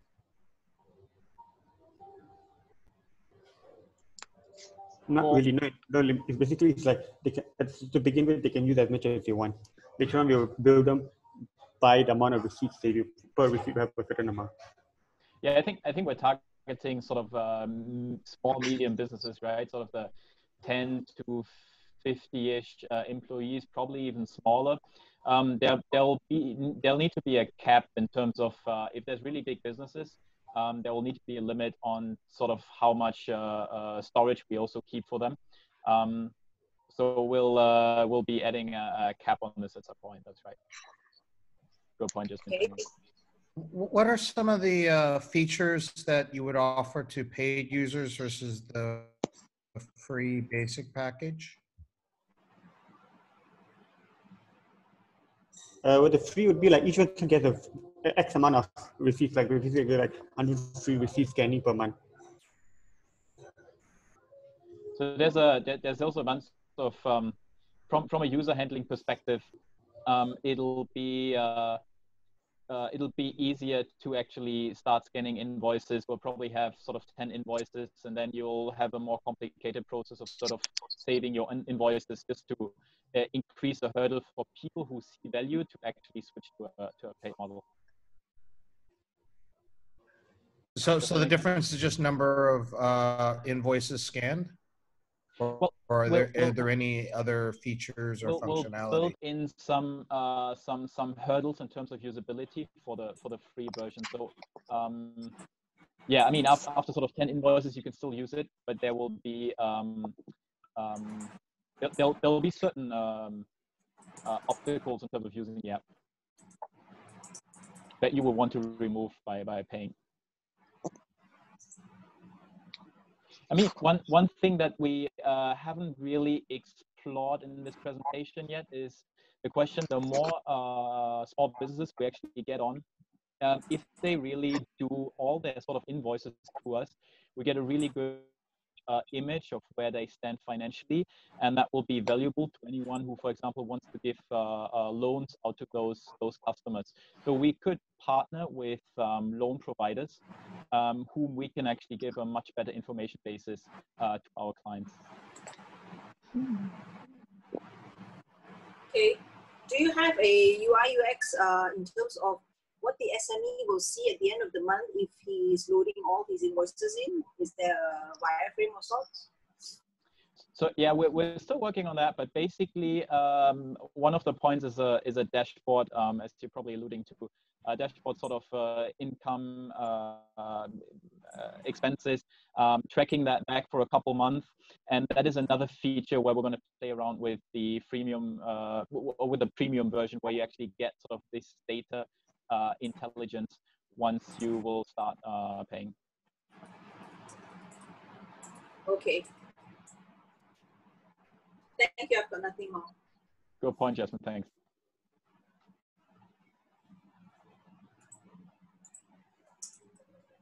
$20 seconds.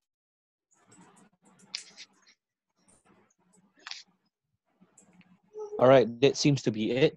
Thank you very much, Team 6. Thanks, everyone. Thank you. So we have a next team, Team Tesla 9. Yeah.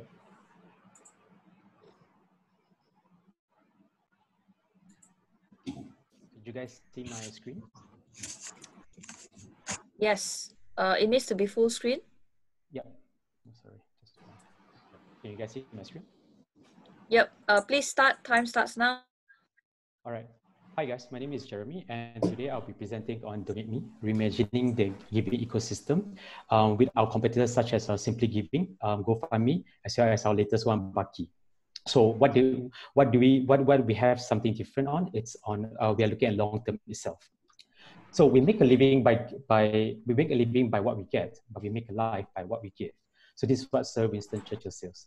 When we look at that line itself, what we see that's a big problem, especially in the traditional charities in Malaysia.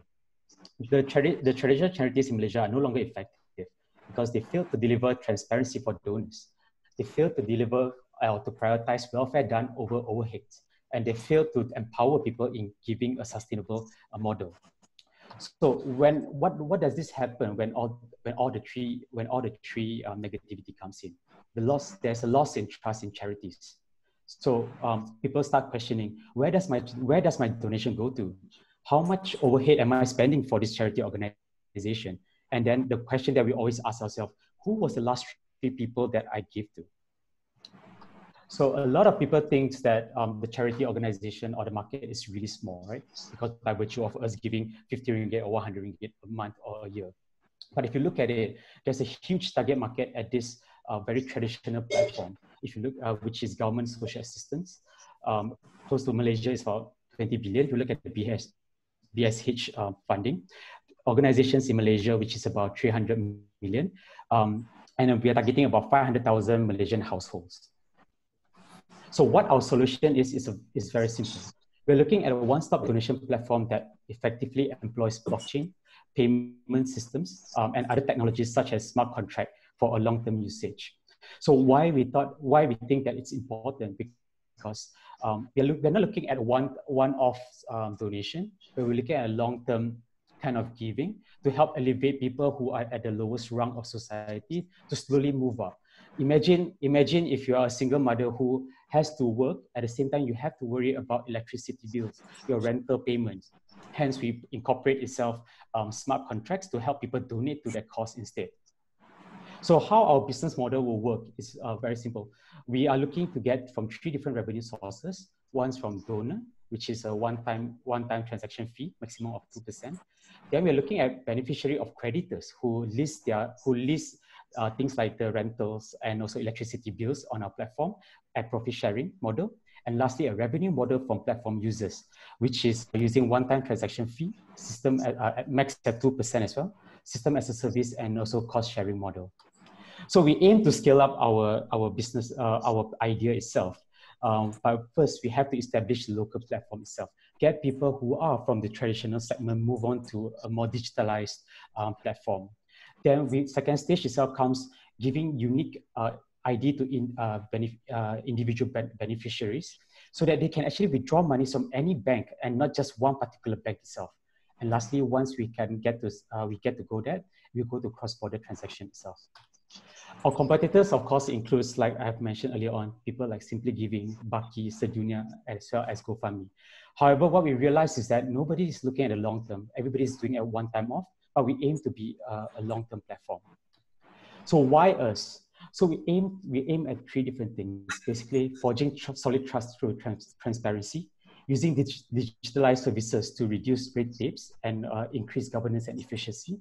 And lastly, if you know who you are helping out, chances are you will be more than willing to continuously donate further, hence sustainability. In the end, with these 3 combined, we aim to maximize social returns for donors. So this is a brilliant team that help us to help me to come up with this idea, and we'll open up for Q&A now. Yep, please proceed. Thank you for that. Donate Me, Tesla group. Tell me a little bit about your sustainability model. Sorry, again? How are you going to sustain your entire backend? Okay, so yeah, we are using blockchain. So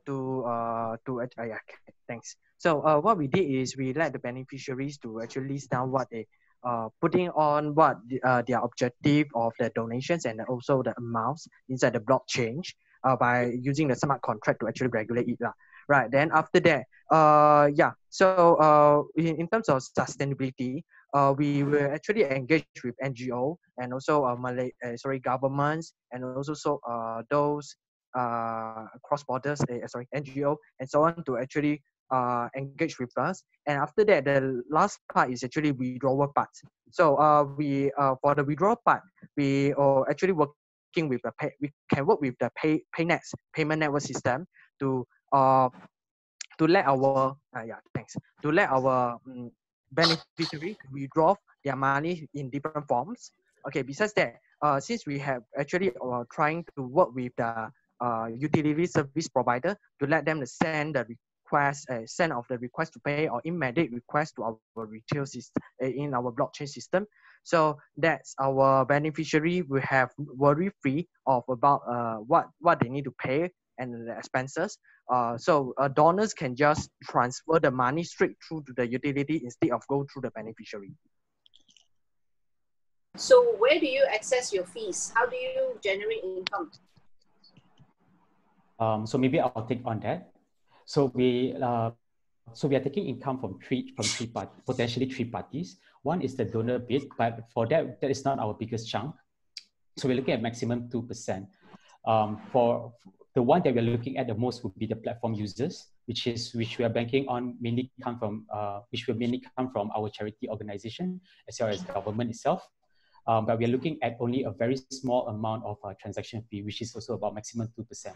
And lastly is the beneficiary for creditors, which is a profit sharing, which we want to list on via our smart contracts itself. Okay. Okay, let me just, so basically you are digitizing the existing donation ecosystem, correct? To a certain extent, yes. I mean, that's how I read it. You're not necessarily opening up new markets, you're just digitizing it and then make it more traceable, more accountable through blockchain, etc. Right? Yes. How do you plan to market this to I mean, to market to the the donors and or the institution is easier because you actually do door to door and all right. Subsequent for that, how do you envisage to market it to their eventual end consumers? Okay. Cool. Maybe I'll take on this and yep. So sorry, just let me close this. So from what I understand, it's how do I market to them for people to use these platforms. So I do agree with you that this platform is about digitizing the donation system itself. But how we want to do it right now is to, when you say exploring new bigger market, it's how do you want to give a sustainable donation bid. So that's the market that we are not able to actually ascertain right now.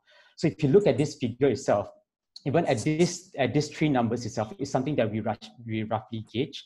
So when we go to government social assistance, if I'm not mistaken, about maybe a month or so back, government actually says that they do not have data of the lower income recipients, merely because most of them are still on very much paperwork on legacy system. So we want to tell them that if you register these people inside our platform itself, their data will be there until you remove them on your own, or until they have moved up, until they have moved up the not the value chain, the socio-economic rung. As well as for charities and NGOs itself, what we actually want to look for is the numbers of the potential Malaysians to actually reach out. So more often than not, it's not. Sometimes it's Malaysia, if I'm not mistaken, ranked 13 when it comes to giving giving donations. But a lot of us do not actively pursue it, not because we are unable to, but sometimes we forget who we give to, and we start asking questions like, the 100 ringgit that I pay, was it really given to the recipients, right? So this is how we want to solve that. So once they register our platform once, they will be able to trace how much their money was spent to a certain charities and how much was given to a certain recipients. So where the charities or Malaysia government assistance actually register these recipients itself, they will put up all their details there. So it will be very transparent in that sense. We do understand there's Data Protection Act, so we are working on that as well at our first phase, immediately at our first phase of scaling up. Yep. 20 seconds. Okay, thank you. All right. So I like that you are going to engage all the way to payment to even for utilities. Have you considered how that collaboration model would look? Because to access payment network, it's costly. All right. Yeah. So what we think the model is actually so-called collaboration and partnership model. So yeah, of course we need to work with governments and also maybe payment network for Malaysia will be for Singapore and MAS to talk about it, because I believe that most we have goals to actually achieve more transparency and answer, please. Okay, so to have more transparency payment system and funding system. Yeah. Okay. Thank you so much. Thank you. Have a nice day. Thank you. All right. Thank you. Thank you. Next. Thank you. Pledge Herald, Team 10.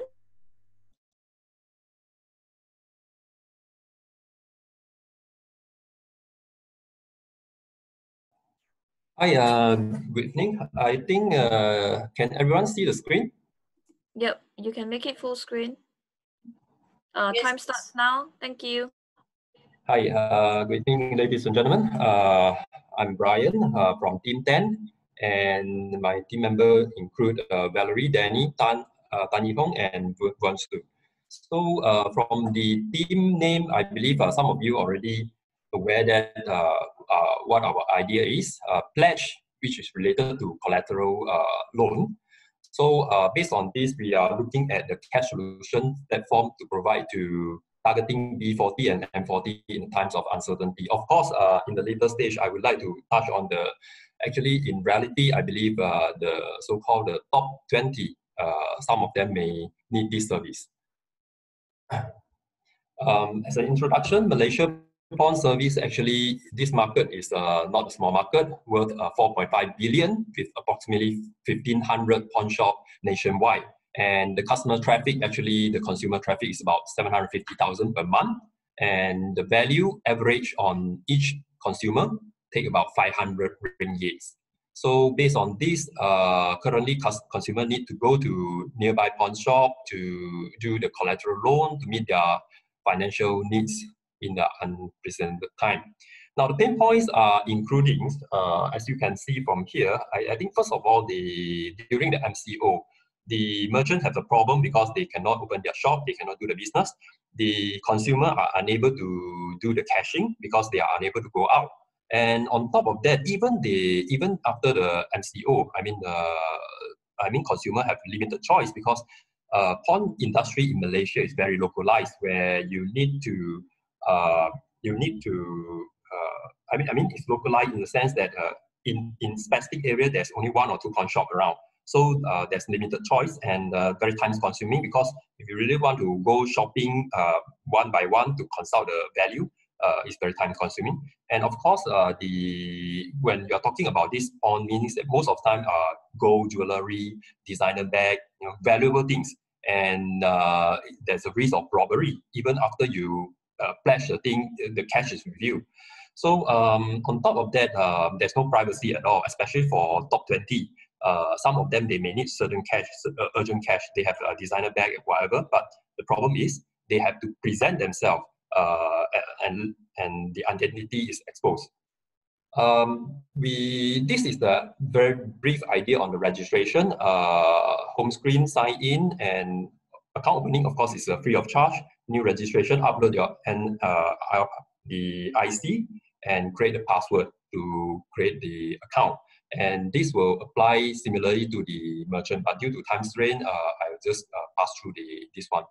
Now, the next one is actually when you have the account, the so-called pledge, you have a choice of, depends on your product, jewelry, gold, designer bag, designer goods. Like for example, gold, you can specify your specific information like 99.9% pure, something like that. So based on that, the merchant is able to make a very brief assessment on how much your value is on top of your photos and information. In terms of business model, you can see that actually from the business point of view, we would like to plan to charge the merchant 0.1% on the success fee, meaning that there's no transaction, there's no fee. There's there's transaction, meaning that depends on the value. We charge 0.1% on top on their value, and to the consumer we charge 1%. On top of that, for merchants, we would like to provide them advertisement and premium service, where advertisement they can put up their probably like pop-up display banner in the app during when customers log in, and when the customers search for the result, like for example ranking on the value, they will see that appear on whoever pay for the premium service will be ranked on top. In terms of legal perspective, we would like to provide a digital contract and also trustee to ensure that the money is a safeguard. Security-wise, of course, we were aware that the identity theft and data breach, so this one have to be taken care of. Account opening technology-wise, we are looking at KYC and explain, and the cloud database. And regulatory-wise, we are looking at the sandbox, and because we are brokers, so purely, I think the regulatory wise, we have no issue about that. Finally, the business expansion, these are the benefits that the merchants and the customers are able to get based on the transaction, based on the platform services. Thank you. Yep, please proceed with Q&A. Okay, primarily you are basically a digitizing a pawn shop, right? Yep, correct. How do you verify the product? Because and how would the transaction flow be? Because and hence how would they, so you call it merchant, which is a pawn shop guy, right, owner, right? How would they receive the goods, and how would they verify the product, and how would money be released, etc.? All right. Basically, there are two options for the merchant and customers. First of all, if let's say the consumer is urgent in need of cash, basically after the information being loaded, the system will will provide this information to all the participating merchants, and the participating merchants is able to provide a quote in the system, and the system will rank accordingly. Now, the consumer, if let's say they need this cash urgently, means that they are not going to wait for the delivery or whatever of the goods. So they will just go to the nearby, they will choose whichever nearby, and in terms of the value, higher value, they just go to the merchant itself to do the transaction. And before that, actually the consumer are unable to know the merchant, because we will rank the merchant in, let's say, like for example, merchant A, B, C, D, E in the ranking. Now, when the customer decide on merchant A, they click on it. When they click on it, means that merchants have to transfer the amount of money into the trustee first. And then the information will provide to the consumer, and for them to go to the merchants and do the transaction. And for consumer who are not in urgent of cash, they have the option to choose from nationwide. And if let's say they want they prefer, they can we are able to collaborate with the courier service, with the insurance, to deliver the goods to the merchants. And merchants, after the actual valuation, the money will be released to the consumer. So basically, we are just pure platform where we don't need to evaluate. Instead, it's the merchant who evaluate the products. Okay, I would like to check. Sorry, Danny, go ahead. Just to close it off for you, basically you are basically a matchmaking platform whereby the eventual so verification is actually done on site for urgent cases. If not, it's through delivery, and then it'll be verified, quote unquote, on site before the escrow money is released. All right? Yes. Yes. Okay. Thank you. Why would a merchant want to participate in your platform? All right. I think just now we have mentioned that currently a lot of Malaysia pawn shop, basically they are traditional type where it's a physical shop. And if let's say we understand that, like for example, COVID, these incidents, it will not go away permanently. Probably this time round is all right. But what if the second wave, third wave coming in? So in order for them to continue the business, I think this is the one way to encourage them to go on board the digital platform.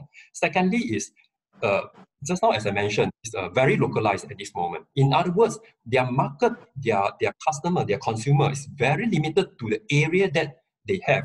But if let's say it's digital, they are able to do a nationwide business. If let's say they are able to provide a very attractive so-called quote to the consumer.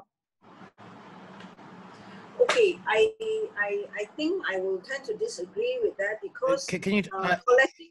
I think I might have missed it. Yeah, sorry, Paul. So who handles all the logistics with regards to taking possession of the items and storing that and ensuring that? Because that's kind of a major component of the pawn shop business. Right. Again, as I mentioned, we are just a broker, a platform to connect the merchants and the consumer. So basically, the in terms of the physical goods, it will be by the merchants. So at the end of the day, it sounds like your lead gen, your lead generation for pawn shops. Pardon? It sounds like at the end of the day, what you're doing is you're just lead generation for pawn shops, but then they got to handle everything else on their own. Yes, in the sense of yes, a part of it. So 10 I mean, seconds. okay. So I just one last comment. We don't have the time, but I don't know if there's any value in pawn shops going digital nationally if they don't have the capability themselves to handle all the logistics of receiving goods and shipping it back out nationally. That's going to be a major pain point.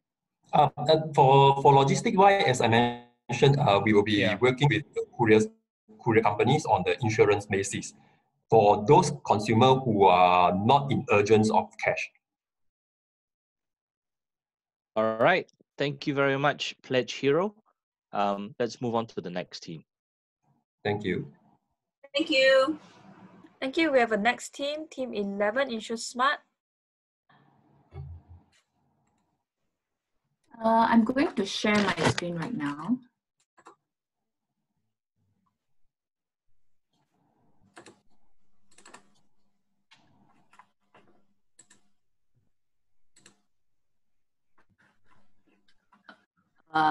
It has shared already, right? Just to double confirm.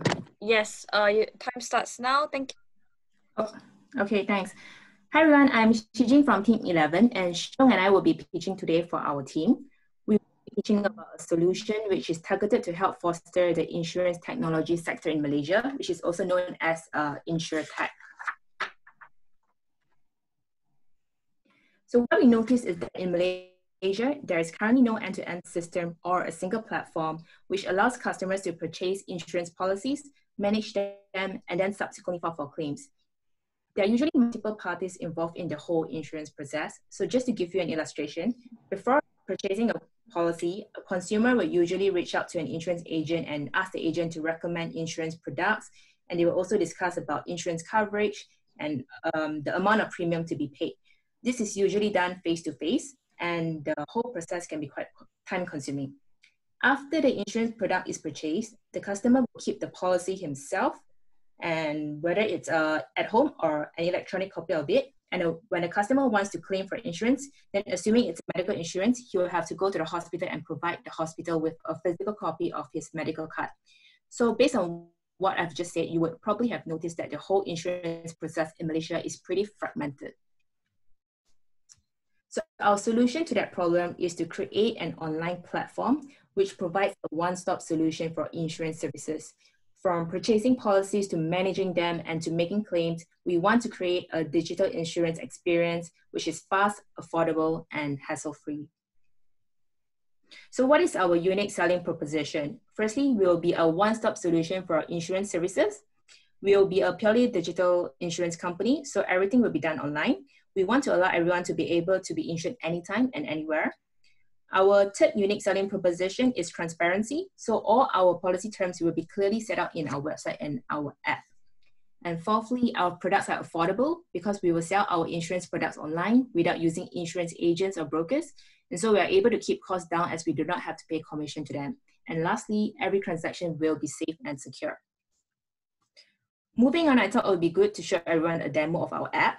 So the first two images are a demonstration of the splash screen and the main screen of the app. We will implement eKYC for our customer onboarding process. We will validate a customer identity using OCR, optical character recognition, and facial recognition. Next, the first image shows the homepage of our app.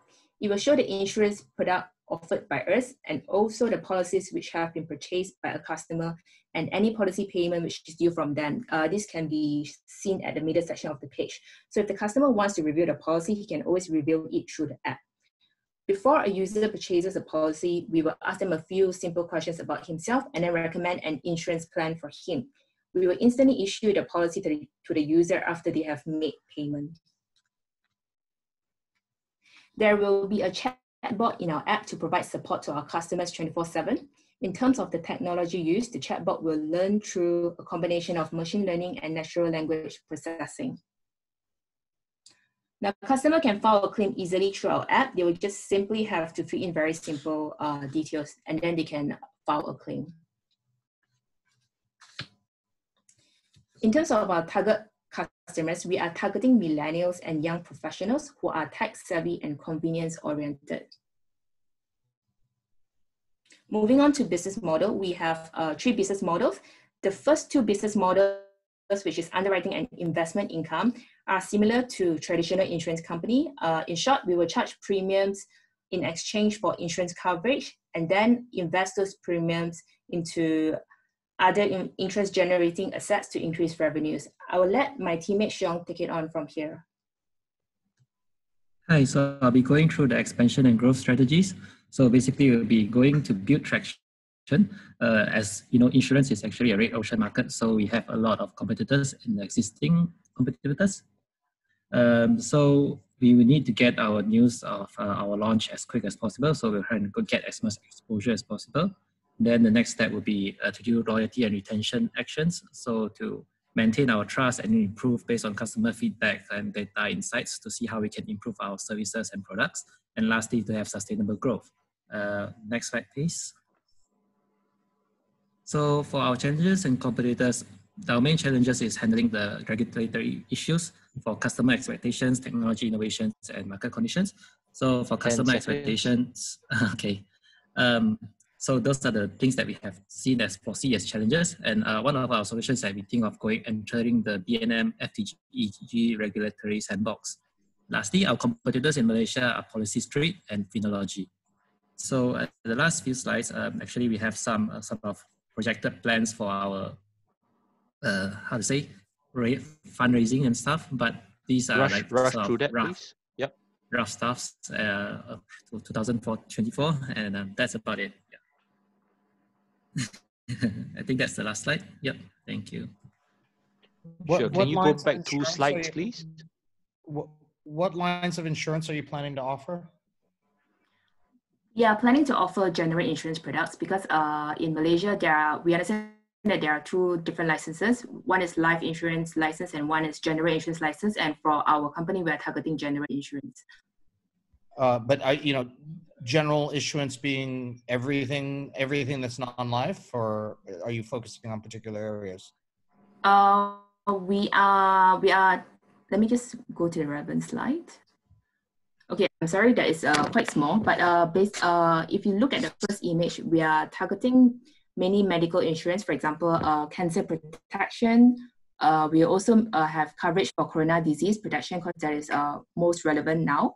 And we will also have coverage for things like car insurance, car and motor insurance, as well as travel protection.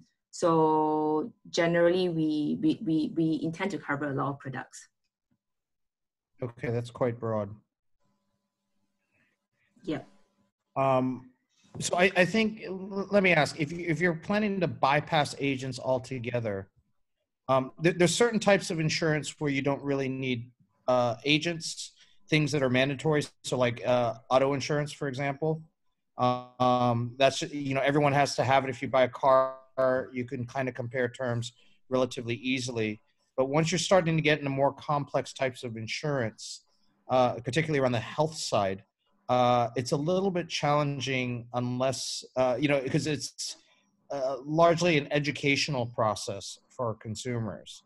And so, you know, it's one of those things where if you're kind of stripping down and you're trying to disrupt the number of agents and people in the middle that might do the educational side, then it might be easier to either focus on a couple of key insurance lines, or if you're trying to do everything, then you kind of need to have some more mechanism where, whether it's online videos or self-education, or at the end of the day, agents who can explain different types of insurance and coverage to customers. So again, I know this is a class project, but in terms of thinking, you know, for those that are thinking about insurance and insurtech in the future, those are the things to consider. So would you say like it'll be better that we started small, like on certain medical insurances? Well, like again, it depends. It depends. You know, obviously, the more diverse your lines of insurance, either the more diverse the types of partners you have to work with, as well as the more diverse level of stakeholders you're trying to disrupt. So it's just, you know, I'm not saying one or the other is better, but if you start doing things like life and health and really complex coverage, there needs to be some sort of educational process because, you know, again, everyone has to buy, you know, auto insurance, but not everyone decides to buy cancer coverage insurance or health insurance or life insurance. That's a lot of times, a lot of these things are discretionary purchases. And so if people don't know about it and they're not taught about it, there's no one to incentivize them to buy it. Yeah, I agree that it's for some sort of personalized package that people need to go through like their whole the medical history of them, so they can actually recommend I would say a good product for them. Yes, maybe you might be too greedy with all the category choices that we had. Yeah, and if I can just elaborate on that, I fully agree with your point that we should be transparent with the customers and also explain to them different kind of medical insurance products. And for that, we actually have a chatbot in our app. So this chatbot is intended to support customers. So if they have any queries about insurance policies, they can just ask through the chatbot, which will hopefully help to answer their questions. And in addition to that, we can also, like what you mentioned, have videos on our app just to educate customers on the different kind of insurance policies and the coverage. Yep.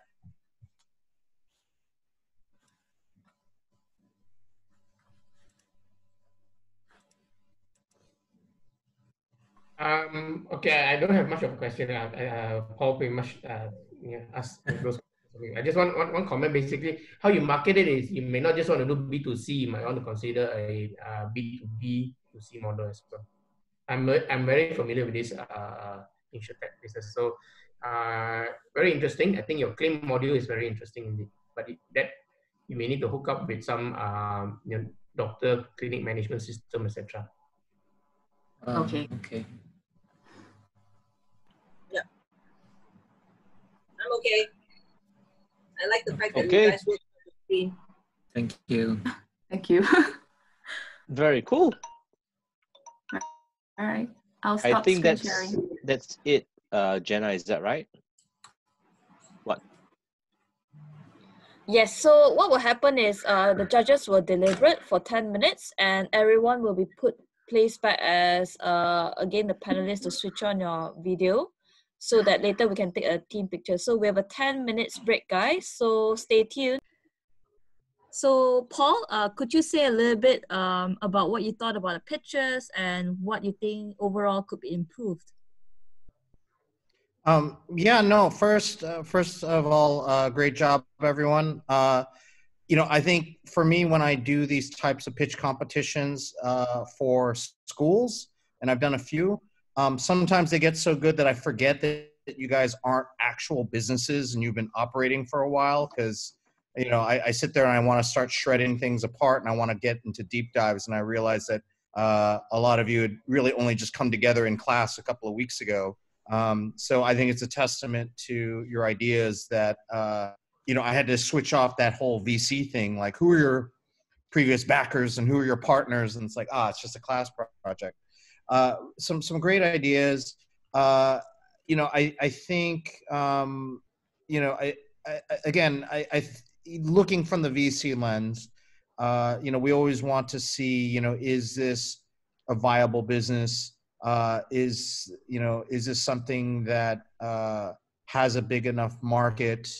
And I think a lot of the questions that I had were as if you were actual businesses. What's your go-to-market strategy? How are you going to acquire customers?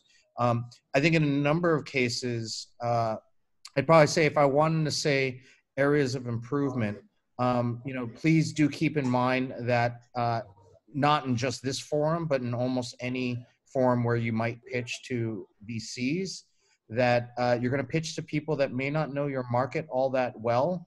So I know in a couple of cases, you know, you're talking about things that were particularly unique to a market. I think there were a lot of Malaysian teams or a lot of teams that were doing things in Malaysia. And so you were talking about schemes that some of us that don't know the financial services market in Malaysia may not understand.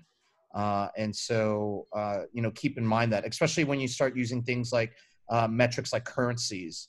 I was left scrambling to do a lot of currency conversion just to understand the size of your market. So for those that are looking to get into startups at some point, do keep in mind that you may be pitching to a diverse audience base. But otherwise, great job, everyone. Awesome. So could we have Jasmine next? Awesome job, guys. I thought it was really, really good. And I had similar things as what Paul has said. Paul said a lot of things that I wanted to share as well. The thing that I also looked out for was in terms of how cohesive you did together with the teams together in terms of presentation, as well as the tech that you deployed out in your solution. And as what Paul said, I just reminded myself that this is a class activity, it's an assignment for many who are new to the fintech environment and industry. And so I just looked on your solutions based on how you presented, what was it that you were presenting, your thinking behind the presentation, and the solution in terms of the problem statement that you were trying to resolve, and how that solution fit into that problem statement. So that's how we went in with it. I was particularly impressed with some who actually thought about funding and the things that you guys worked out even on the appendix pages. So good job. I mean, look, we had a tough time. That's why we took so long deciding who's going to be top, who's going to be second, and who gets what. And because all of you made our job a little bit tougher that way. Really, really close ties, and just wanted to say, well done. We were quarreling at the back and say, oh no, I think this one's good, that one's better, and so well done, guys. Well done.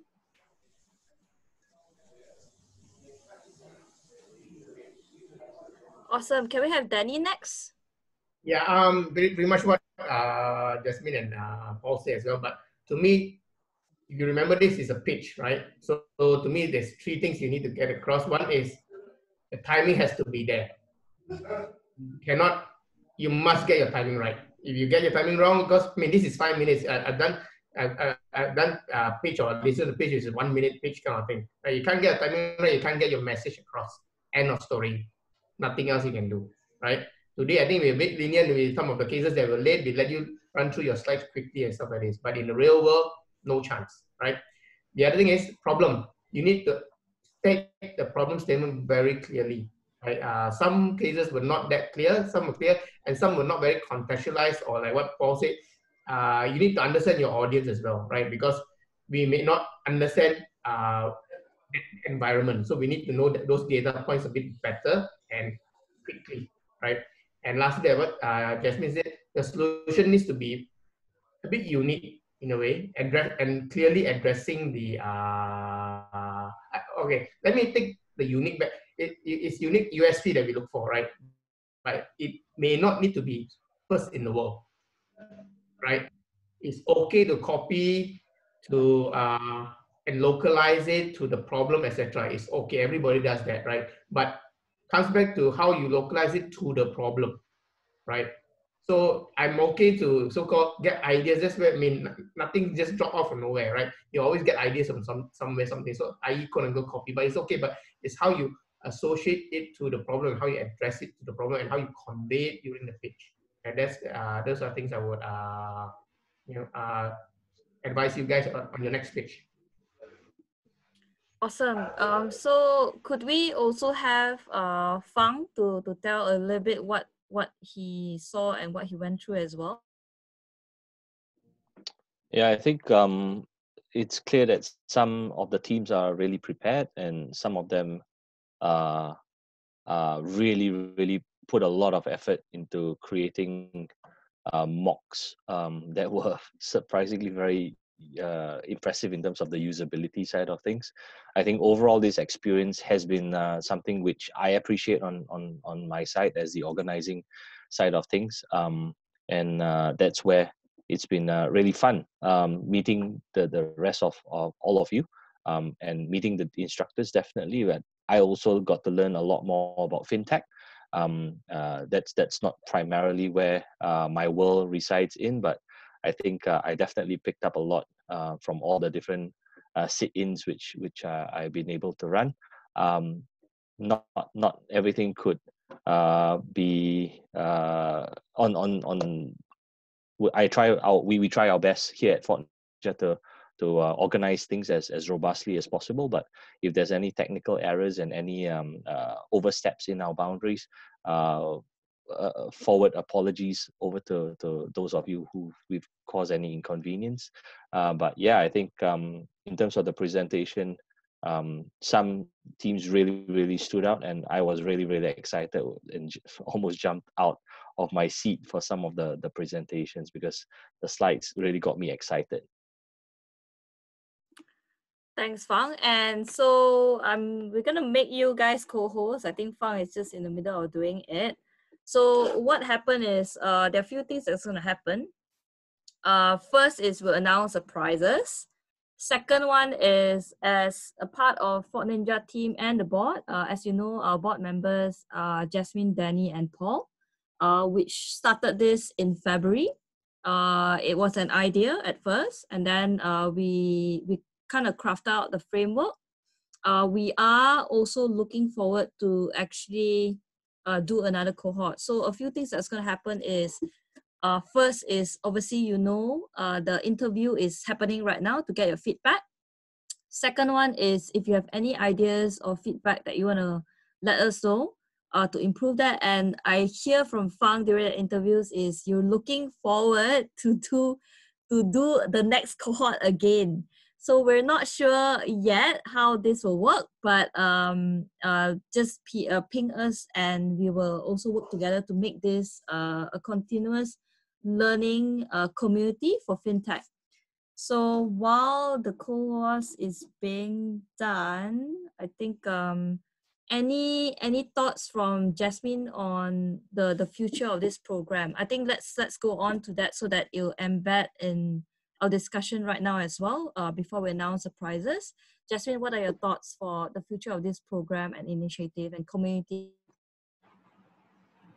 Well, I always said that the strength of any program is in the community that comes together, helps each other, keeps the relationship, and leverages on each other's strengths and build as a community, because that is what's lacking, I believe, in a lot of ecosystem is the community segment of how the entire business unit comes together. And not everything that counts can be counted. It's not all just about dollars and cents. It's also about the interaction and the richness of sharing of each other's experiences. And that can happen now with technology in so many myriad of ways. And that's where I believe Fort Ninja will be moving and pushing this forward in terms of building not just the first cohort, and we're not talking about the community of just participants, but we're looking at both alumni on the teachers' side as well as the student side, because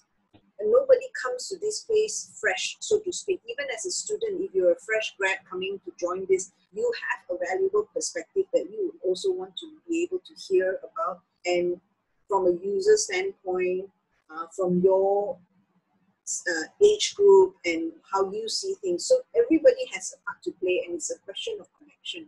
And that's where I would urge everybody to keep in touch with their respective team members. If it is possible, to physically catch up if it is possible. Otherwise, continue the calls that you had. Build a relationship in terms of what are your future trajectory.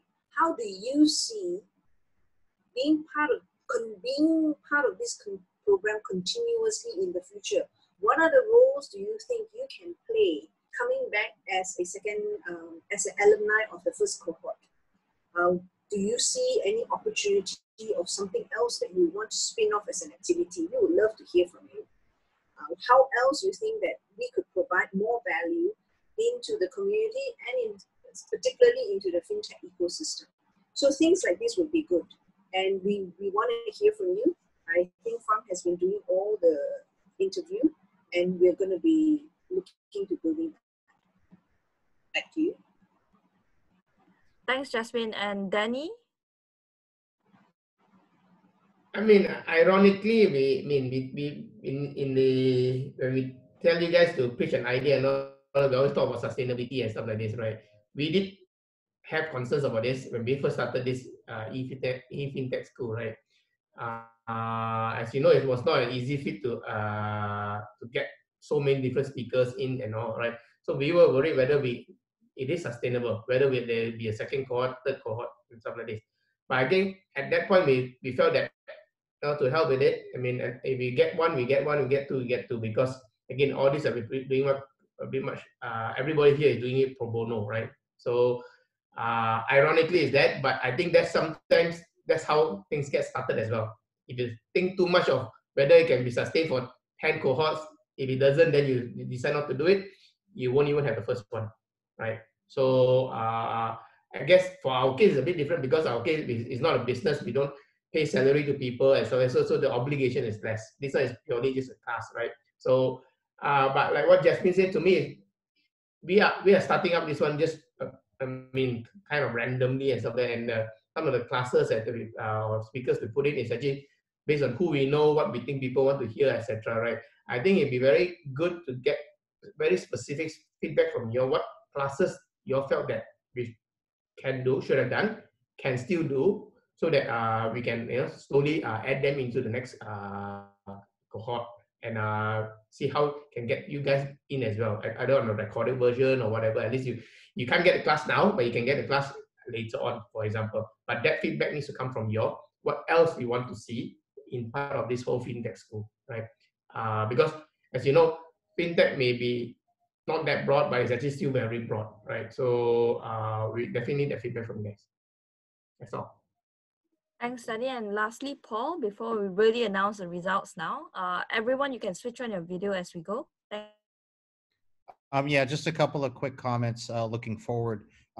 Just keep in mind that a lot of the things that you've learned over the last couple of weeks, fintech changes quite rapidly. So everything you learn is a great start, but all the technologies, business models that have been talked about the last couple of weeks are evolving quite rapidly. So hopefully it gives you a starting point for you to go out and just continuously follow the fintech space, whether it's blockchain, insurance, payments, whatever. Use this as sort of that first stepping stone, but you want to keep at it and you want to keep absorbing what's going on in the various fintech areas. And to Jasmine's point, the importance of the community, because again, as you sort of come into the Southeast Asian or Asian fintech community, starting out with a few dozen contacts amongst your fellow classmates, as well as the instructors and the senior advisors of the program, is a really, really great starting point to reach out and branch out into the greater fintech community in the region. So, again, knowledge sort of comes and goes, but contacts can last forever. So really do, leverage who you've met, not just what you've learned, but who you've met over the last couple of weeks to sort of further your journey in fintech. Thanks. So I think what I'm going to do is really to announce the result right now. So we're going to announce the titles first. Wait, Jana, so Jana, yes, the recording is okay. It's on again. It was off for like 2 seconds. It's always off and on. Now I let it be. So we're gonna start off with the title first. The best pitch is Team 10. So Team 10, where are you guys? Not sure where. So you can switch on if you want to. Team 10 is getting the best pitch. Yeah, we are here. Team 10 is Pledge Hero. So congratulations, Pledge Hero. And then we have the best team. Best team is Cash. Team 1, congratulations. You have won the best team. Thank you. Yay. And then we have the best fintech, which is Team 6. So Team 6 is DG Expand. So I'll let the judges explain the title. So we start with best fintech. Paul? Yeah, so again, these are all really, really hard decisions, but I think for the best fintech title, we wanted to see, we wanted to pick a company that blended not just business model innovation, something that would be solving a big problem, but also leverage some interesting cutting edge technology. So we want to see some room for tech innovation as well. So, you know, the idea of solving, you know, dealing with expense management, that's certainly a big enough problem, particularly for SMEs, but also leveraging things like computer vision, OCR, you know, AI to facilitate that. We thought that was probably the best blend of both business model and technology, and therefore best fintech. Thank you. And Jasmine, about best team, what are your thoughts? So congratulations, Tash. What we really liked is how everybody jumped in and did the presentation together. It's like, yes, we're getting this right. And everybody seamlessly went in and came out and just, you know, answered questions, did the presentation. People knew their part, came in and picked up the slack without, you know, like really nice. So that's why we picked you guys. And for the best pitch, Danny, team. Yeah, as I mentioned earlier, this now is a pitch, right? So basically, and I think Team 10 got it spot on that, you know, it's a timing is perfect. The how you address the problem, or rather explain the problem, and how you explain the solution that comes into fitting, and it's easy to understand. People understand what's the problem statement and how you are trying to resolve it. So as what I mentioned earlier, you guys got it spot on. Not to mention that there are a few others who actually got it very, very close to this as well. So it was actually quite a debate for us to decide who was the winner. So congratulations, guys. Congrats, guys. And that's why we took like double the time that was allocated to discuss this. We were all arguing. So I guess this is what you guys are waiting for.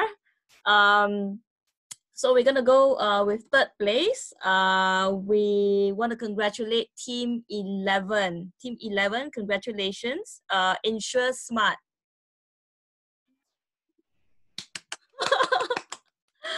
Congratulations. Thank you for the prize. Wasn't expected. Smart. Okay. Thank you. So let's go on for second place, which is quite interesting. Runway, Team 2, congratulations. So Runway, congratulations, you got second place. And so I guess who's the winner, right? And the first prize for this first cohort E-Fintech School, July 2020, is Tesla. Congratulations, Tesla. You guys are Team 9. You guys won the first prize. Congratulations, everyone. So for all that didn't get the prizes, it's okay. I think what the board's intention is, it's not to kind of create you like the best, you know, best startup in there, like what Paul mentioned, right? He had to hold back as a VC. So this program is to really kickstart you. It is hard, even as an organizer. My Saturdays are gone, sitting with you guys every week. It was really tough because even when I went to school, I didn't go every classes, right? But now I have to go every classes with you guys. So I think any last thoughts, Jasmine, Paul, Danny? No, awesome job, everyone. Yeah.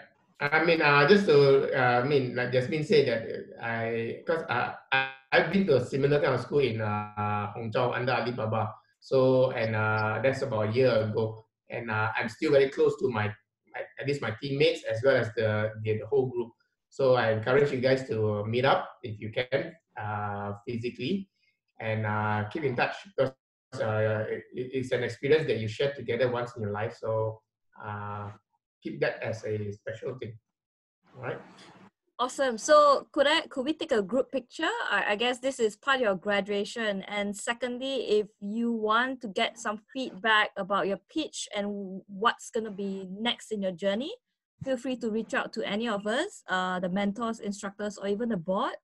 The key thing for this E-Fintech School is really to kickstart your journey in the practical real world. So whether or not to bring it back to your organization, to create a startup, randomly, or do any other thing, let us know. So Fang, could I ask your help for a group picture? Thank you.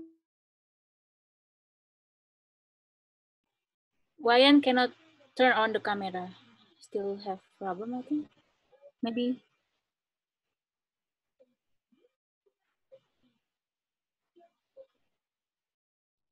Okay, let's, Wayan, can you try now, please?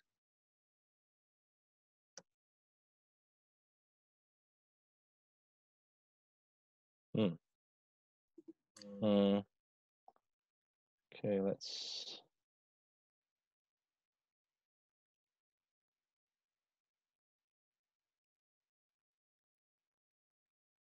Just give me a sec, guys. I'm trying to get Wayan to. Why say can? He can turn on already. Oh, okay. Okay, beautiful. Oh, beautiful. Now good. Okay, nobody write anything on the chat for like 30 seconds so that I can get a good group picture without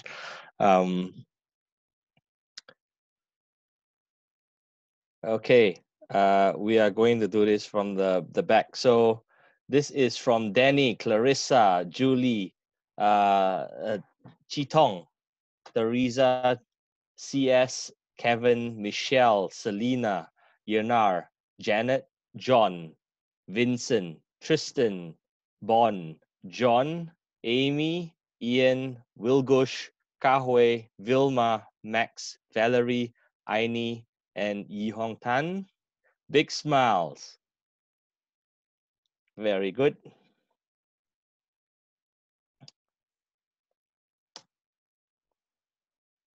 Okay, next one. Moving down the line, this will be from Max, Valerie, Aini, Yi Hong again, Leon, Kwa, Wayan. Big smiles. Thank you very much. And lucky last. This will be from Rahul, Fang Ming, Jasmine, Jenna, Danny, Xiong, Jeremy, Paul, Charmaine, February, Shijing, Ralph, Brian, Andrew, Tatsuya, Vion, Sophia, Alex, Melvin, Liangjie, Jun, Jet, Andrew Tan, Camille, and Pradiphan. Big smiles. Fantastic. And that is the last time you will hear me fuss around with screenshots. Thank you so much, guys. I'll let Jenna close us off. Thank you, everyone, for making this happen. And we're going to stay in touch. First is the Slack group will be always open for you. Second one is there is a LinkedIn closed group that is only invited to you guys for now. And if we're going to have a next cohort, there's possibility that you guys are invited to mentor the next cohort. So that means that you guys are the seniors right now. Very happy to actually have you guys all as participants. Really, really committed batch. I think this is one of the best workshops I've actually conducted in my life. There's just tons of questions every session. So Jasmine, Paul, Danny, I'd like to thank you as part of the board, Fort Ninja team as well, and all the instructors and mentors. And that's all. So for now, you guys will have your weekends back. And we will be reaching out to you for interviews. And stay tuned. We will also reach out to you individually as participants and mentors and instructors as well. See you. Bye-bye. Take care. Bye-bye. Thanks a lot, Jenna, for organizing. Thanks, guys. Bye. Bye. Bye. Thanks, guys. Bye. Thank you. See you. Bye, everyone. Thank you, guys. Bye. In touch. Bye.